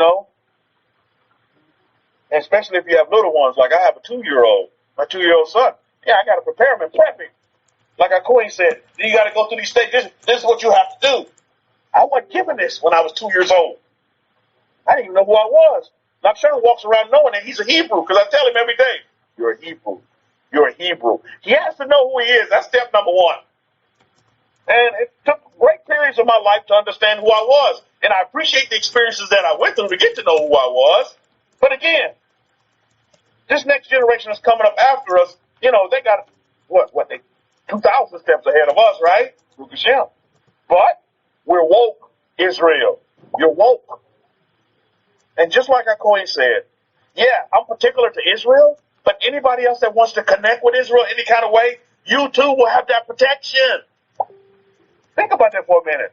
I don't know if you got that in this lecture, but it's a lot deeper than, the wise will truly understand that. Our Kohen talked about family. Now, I'll say this. As I'm going through life, I never realized, now I do realize it, but, who my family really is. And it's not this family that you've been conditioned to think. How many of you understood what I just said? You have to be open and take the blinders off to who your family really is. And it may not be the family that you've been grown up, that you were raised in by your blood family, because those are some of the worst ones that'll stab you in the back. That's what I find in my own experience. The ones that'll put you down the most, like I already talked about, the ones that'll heckle you and shoot you down and speak negative to you and slander you. Your own freaking family, quote unquote, so-called family. You see? So tell y'all says foreigners are included. Indeed. There's been a lot of, let's just say associates in my life that have done more for me than my so-called blood family, that have assisted me and directed me than my so-called family. Think about that for a minute. So be open to, you see, because a lot of times you'll miss out on that manifestation is because you're not open. You got to be open to everything, you see. You got to be open, you see. It's very, very important for you to understand that. You got to be open because you'll miss out on your manifestation because you have your blinders on. You're like, well, I don't have to listen to you. Who are you to me? Who cares? They're here to, they want to help you. They want to give you that next step to you getting to your manifestation. Yet you missed out on it. You rejected it, and that's the setback. You know. And what we're going to talk about in a minute in partial vote is that you resist it. You see. You put up resistance to that, and that's hindering you from getting on, with meeting your manifestation, because it came to you, and you missed it, because it didn't come to you how you thought it was going to come to you. This is why you got to let the how go. Who cares about how it comes to you? It comes to you, and be open to it coming to you. And it may come to you some weird kind of way, that manifestation, but it comes to you. And you'll sit back and think, man, I would have never thought it would happen this way. You see? Nehemiah says, well, the how is out. Indeed, the how needs to be out. You see, because the how will hoodwink you, and it will hinder you from getting to, where you are. Because you take a lot of your energy and you focus, well, how? You sit there and you're thinking about this in your meditation. Well, how's that going to happen? And then before you know it, then doubt will set in. And then it's like, man, and it's just downhill from there. You're going downhill. You know what they say about the excrement? It rolls downhill, right? So, again, we have to be mindful of that. We have to guard against that. Again, be open-minded. And you'll realize that you have a lot of family. You say, Rabbi, I'm alone. No, you're not. You have a lot of family when you begin to open up, and don't close yourself in. Come outside that bubble. Bust the bubble, actually. And then just you'll have greater experiences, and you'll have more tools at your disposal. I don't mean this in a negative way, but see everybody that's not alive yet as a robot that you can use to assist you. You can utilize these robots to help you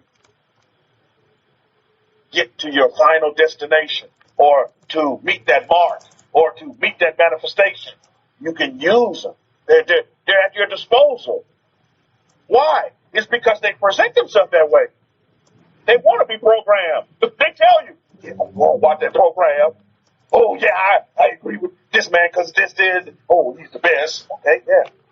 Oh, I'm going to follow him. No, how about follow yourself? So you can utilize these people. They say, no, I don't want to. I like to follow him. Okay. Well, then I'm going to use you to help me get to where I want to be. Utilize these robots. See them as robots. Because they want to be programmed. You cannot make somebody do something that they do not want to do. This is why it's to your advantage to find out what they want and then utilize it to your advantage. I'm telling you, every millionaire and billionaire that I know didn't get there by themselves. That I know of, that I have studied, that I have listened to, they just didn't get there by themselves. They had help from others. They had assistance. They had somebody giving them guidance. unless you were just born into it. Baruch Hashem. You see? Baruch Hashem. So this is what we must begin to understand. And so don't put up resistance. So when I look at the relationship between Pharaoh and the Hebrews, sometimes it was rocky, sometimes it was good. But at the end of the day, when I see Pharaoh, when we look at Parsha Bo, and I look at Pharaoh as resistance to the Hebrews. Some of you understood what I just said. Pharaoh was resistance to the Hebrews. We're going to read this in a minute. You understand? To talk about that all. Pharaoh was resistance to the Hebrews. When I look at the relationship that's going on right now here in Exodus chapter 1, chapter 10, verses 1, I see resistance. You see? And we learn something from the Torah here. Torah is teaching us is that there is resistance, and to counter the resistance, we have to do what? What HaKohen said in his lecture, which I find and I wrote down here.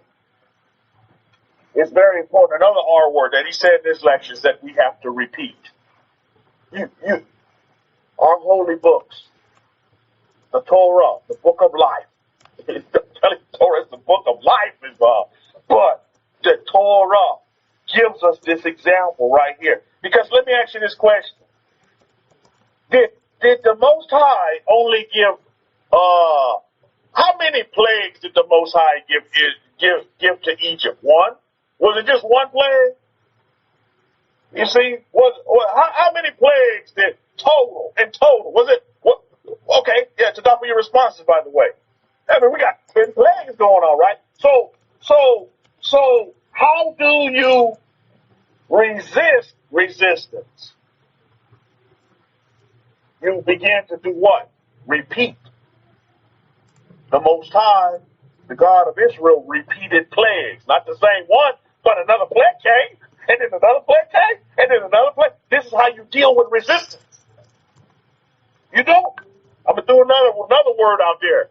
When resistance comes your way, you don't retreat. Ooh, a lot of our words coming out there to die for that in Pokemon. But you don't retreat. When resistance comes your way, but see, a lot of folks do because they're not connected with self. They don't have that great relationship with self. They don't understand the powers is within. So soon as they hit resistance, they retreat. And you see a little bit of that in Pharaoh, right? Pharaoh gives you a little bit of that. Because look at what he does. He does it several times here. And read from the Abrahamic-Faith Bible, the Hidden Great Scrolls. Look at Exodus. Let's see. Exodus chapter 10. Let's look at, and I call it Pharaoh's breaking point. He goes through these melting little breaking points, then he gathers himself. He goes through these breaking points, but then his action is still the same. But he's breaking. Because look at Exodus, and I don't mean like breakdancing either. But look at Exodus chapter 10, verse 7. I read from the Abrahamic-Faith Bible, Hidden Truth Great Scrolls. Then Pharaoh's servant said to him, how long shall this man be a snare to us? Let the men go, that they may serve Yahweh their Elohim. Do you not yet know that Mitzrayim, that Egypt is destroyed? Look at verse 8. And Moses and Aaron were brought again to Pharaoh, and he said to them, go, serve Yahweh your power.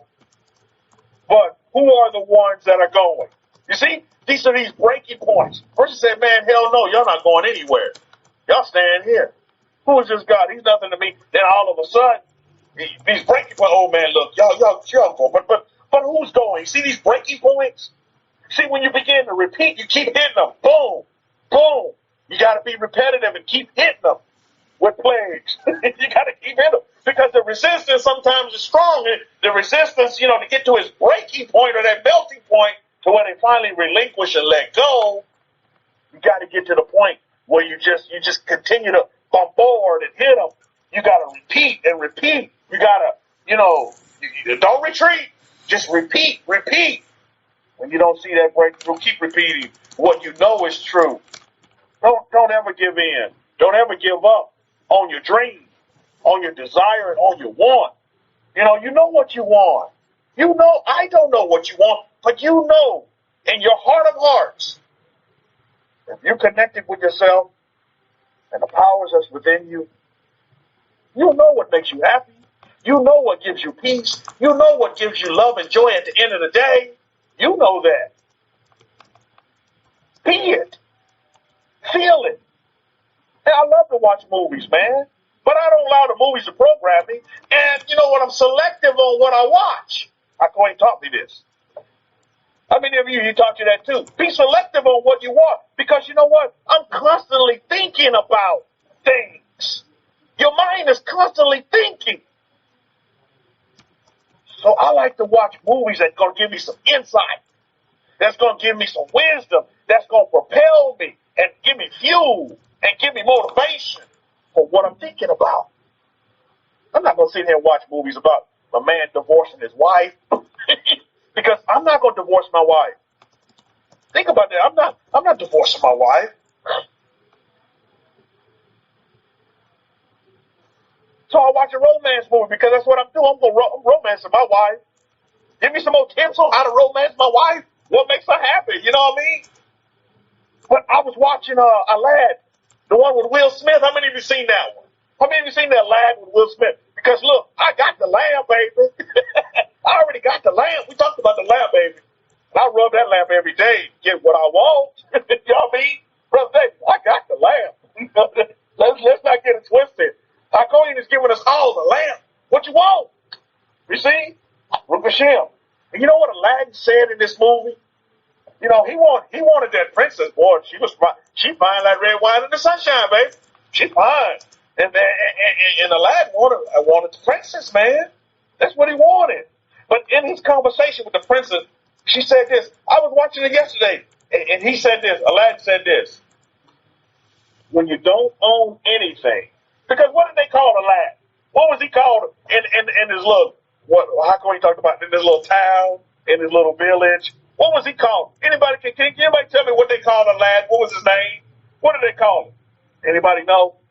Maybe you haven't watched the movie. There you go, Atara. He was called a street rat. Who wants to be called a street rat? Who in this room believes they're a street rat? Nobody. But that's what they call him. The robots are calling him a street rat. But what does Aladdin say about himself? He didn't call himself a street rat. He said they say I'm a street rat, but I'm not a street rat. What he said? He says this: when you don't own anything, act like you own everything. That's what he told his little princess chick. He's like, look, when you don't own anything, act like you own everything. Wow. So it's all in how we act. That's from Aladdin, by the way. The so-called street rat. He didn't see himself as, how you going to be a street rat owning everything? Think about that for a minute. Act like it. Right, Brother Davis? You get it? Man, that is from the book of what? Aladdin? You see? That's from the book of Aladdin. Book of Sheriff. When you don't own anything in the physical, all the people around him heckling him, he's stealing just to get some food to eat. Act like you own everything.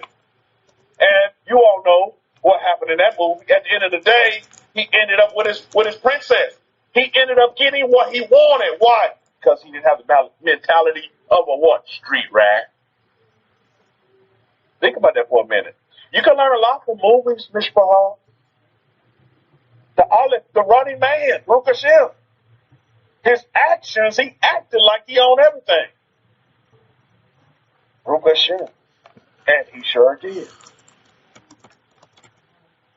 He got what he wanted, Mishpah. Understand that. So back to the breaking points. You're going to get those melting points, but you're only going to get those when you keep repeating. Sometimes you're going to hit the wall and it won't go down the first time. You got to continue to, pound away at it.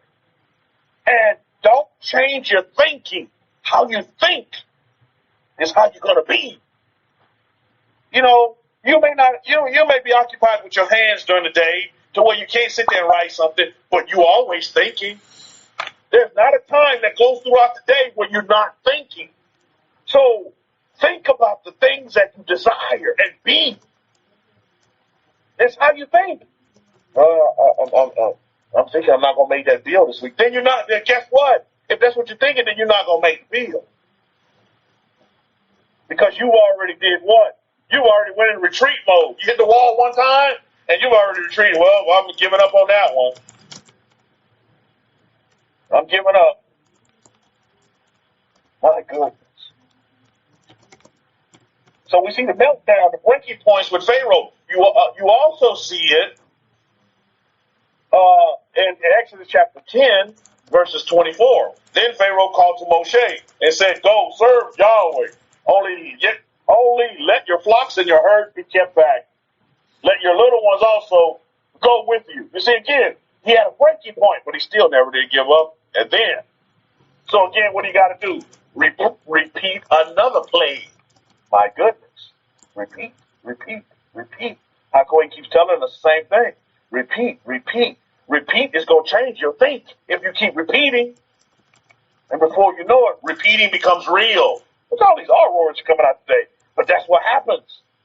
It becomes real. And then Israel really does roll out. The Hebrews really do leave looking like Mr. T, just like Abraham said they would. Come on, leave and prosperous. Think about this for a minute, Ms. Bahal. Begin to think for yourself. That's the biggest thing I got from the CIA is all these interviews that he did. He did a couple of them. They did I'm still going through some of it, but I'll be done this week. But it's very interesting stuff because you get the insights on how the secrets of the nations, the individuals that they use to keep the secrets, then he goes in this whole little section about lying. Oh man, this is like an awesome section because it really gives you the insight on what a lie really is.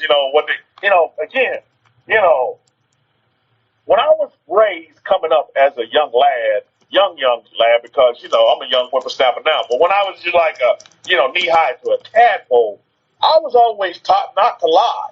How many of you was taught that same thing? Don't lie. Don't lie. No, you better not be lying, little Johnny. How many of you don't lie? Ooh, lie. How many of you taught that lying was a sin?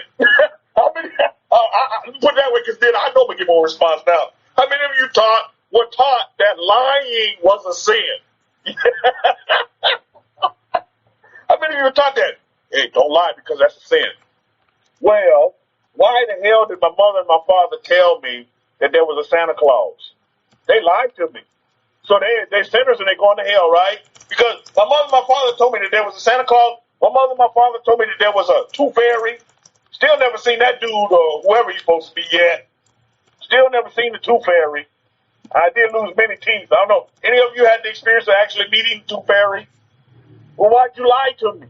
See, again. That's a real shady area. Real shady. You see? That's a shady area. So, even the lies in the Torah. Oh, indeed, my goodness. The things that they've said about the Torah, I tell you, because they don't understand it. So they have to, kind of switch it and turn it to make it twisted, to their benefit. But again, that's for another day. So what I wanted to focus on and really hone in on today is that resistance. Resistance does come up, but let's continue reading because I want you to understand what the Torah explains here. Let's begin reading from Exodus. You see, the Exodus chapter 10, verses 1. Let's begin reading there, and I just want to pick up on a few things and we'll close. And now Yahweh said to Moshe, Musa, go to Pharaoh, for I have hardened his heart and the hearts of his servants, that I may show these signs of mine through him. You see, here we go, verse 2. And that you may tell in the hearing of your sons and your sons' sons the mighty things that I have done to Mitzrayim, to Egypt, and my signs which I have done among them, that you may know I am Yahweh. Now look at verse 3. And Moshe said and Moshe and Aaron came to Pharaoh and said to him, Thus saith Yahweh Elohim of the Abrahu of the Hebrews. How long will you, this is what I want you to highlight, how long will you refuse? See the word refuse there? That's resistance. How long will you refuse? How long will you resist to humble yourself before me and let my people go, that they may serve me. And look, verse 4 backs it up some more of Exodus chapter 10. Or else, if you refuse to let my people go, behold, tomorrow I will bring locusts within your borders. If you refuse, you see, there's that word refuse again. Refuse, highlight that one. Refuse. That's the resistance going to come up against you. Boom. Resistance. Resistance is what I say. Pharaoh was resistance to the Hebrews. What broke the resistance? Repetitiveness, to keep repeating. That's going to break the resistance. So, Mishpah, today, if you feel the resistance, you want to affirm, you're affirming and you're visualizing and you're scripting. Yeah, you're like, man, there's some kind of resistance there. Talk to the Kohen and get the resistance meditation. That's step one. Then step two is begin to continue to repeat. Don't give up. Don't retreat. You just repeat. Wow, that's awesome. But don't retreat. Just keep repeating. It's going to come through. It has to. That's the laws. That's the perfect law. That's the laws of the universes. You're going to get what you want. You're going to get what you think. What you think, you be. And not talking Ebonics, but that's true. That's real. So, see resistance, recognize resistance, and repeat your way through it. Get it? This is what we want to talk about today. So, on that note, I'm going to wrap it up with a Shabbat. I'll say Shabbat Shalom and Shalom Shalom to all of you. Welcome you, newbies, to the room. Welcome. You're more than welcome to come back. Anytime we're open at this time. Our doors are open, just like our forefather Abraham, to all folks who want to just begin to live life, who want to just live a better life, who want to begin to actually just live and be happy and find their baseline settings of peace, love, joy, and happiness at the end of the day, because that's what it's all about. That's what it's all about. You guys are wonderful, and you guys will continue to be wonderful because we are Israel and we are wonderful, and life is wonderful. So on that note, I'm going to wrap it up with a Shabbat. I'll say Shabbat Shalom. Shalom, shalom, all of you. I'll pass it over to Kohen if he has anything else. Then we'll keep it moving. But, affirm it and you'll be it. I am highly favored, and that's real. And you are highly favored, and that's real. Rabbi Zachariah is highly favored. Adasa Grace, you're highly favored. Go out and believe that and think that you're highly favored, and you will be. You will be. They'll just, they'll be flooding you with stuff because you're just so highly favored. You're not an nincompoop, and you're not the lowest of the low. You're the head. You're not the tail. You're highly favored. You're head of the line. Baruch Hashem. Remember that. Be that. And think it all the time. You can always think. You can always think. Like our Queen said, you go to bed thinking. You can always think. Think. Just think. Think big. Think big. Think bigger than big. You see? Think you just think it. Believe me, and it'll change your whole world. Your world will become wonderful because it is wonderful. Because that's what I think. So, Shabbat Shalom, Shalom Shalom to all of you, Mishpah. Have a great 6 days of labor ahead and enjoy your Shabbat as well. Enjoy your time with your family members, friends, and loved ones, and take care of your families. Be mindful of that. And, we'll leave it at that. So, Shabbat Shalom, Shalom Shalom. Over to you, Akohi. Yeah, absolutely true, Rabbi Kefa. Thank you for that. Absolutely true that everyone here and outside, of course, who may not know it, they are highly favored. And if you are highly favored, you're in high demand. And you can say, I'm in high demand. That's another word. You're in high demand. And you will be. Because that's what the Gentiles call a belief system. They say, what your belief system is, what comes out. Even the Gentiles know that. They've written books on it, psychology books, other books, and they talk about the belief system of a person. And so that CIA guy, I can agree that the three, enemies of America, perceived enemies of America, Russia, China, and self, is true in whatever order. That's absolutely true. And I'll probably say some Americans as well, because that's self. Because Americans are some of the Americans are the enemy of America. They don't like America. They live there, they get their blessings there, but they hate America. I can't understand that personally. To me, that sounds like a robot, right? Those people who have, without the free will. Does that remind you of people without free will? Well, That's what reminds me, because you get these people all the time, all over the place, and they'll say things like, hey, you see these people in your real life walking down the road, and they look at a home and they'll say, that couple walking down the road, husband, wife, and the wife, or the wife might say, that's a beautiful home over there, and the husband will say, yeah, that's nice, it's a beautiful home, but my dear, we can't afford that home, we just have to rent. So you have people like that all over the world, not just in America, in US, all over the world, who have made their life to be what it is. And those people, at the example I just gave you of renting, would be the person who's a robot, because they have put that belief system in them that we can only rent. We cannot afford that kind of home that Arnold Schwarzenegger has, maybe, or somebody else. But if they had turned their belief system around, when I just explained to you, Arnold Schwarzenegger is no special person, but Arnold Schwarzenegger believed.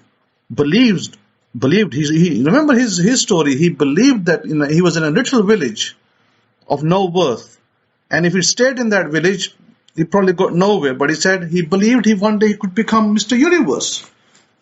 He took inspiration of another bodybuilder, and that's where his life started, with a belief in his heart that I can be that person. I can be famous. I can be a Mr. Universe. I can be an actor as well. And he became it. So likewise, yes, it's a belief system, and it's a system that can either bless you or curse you. So decide what you want today, blessing or curse. So with that, I'll leave you. Shabbat Shalom. Shalom, Shalom.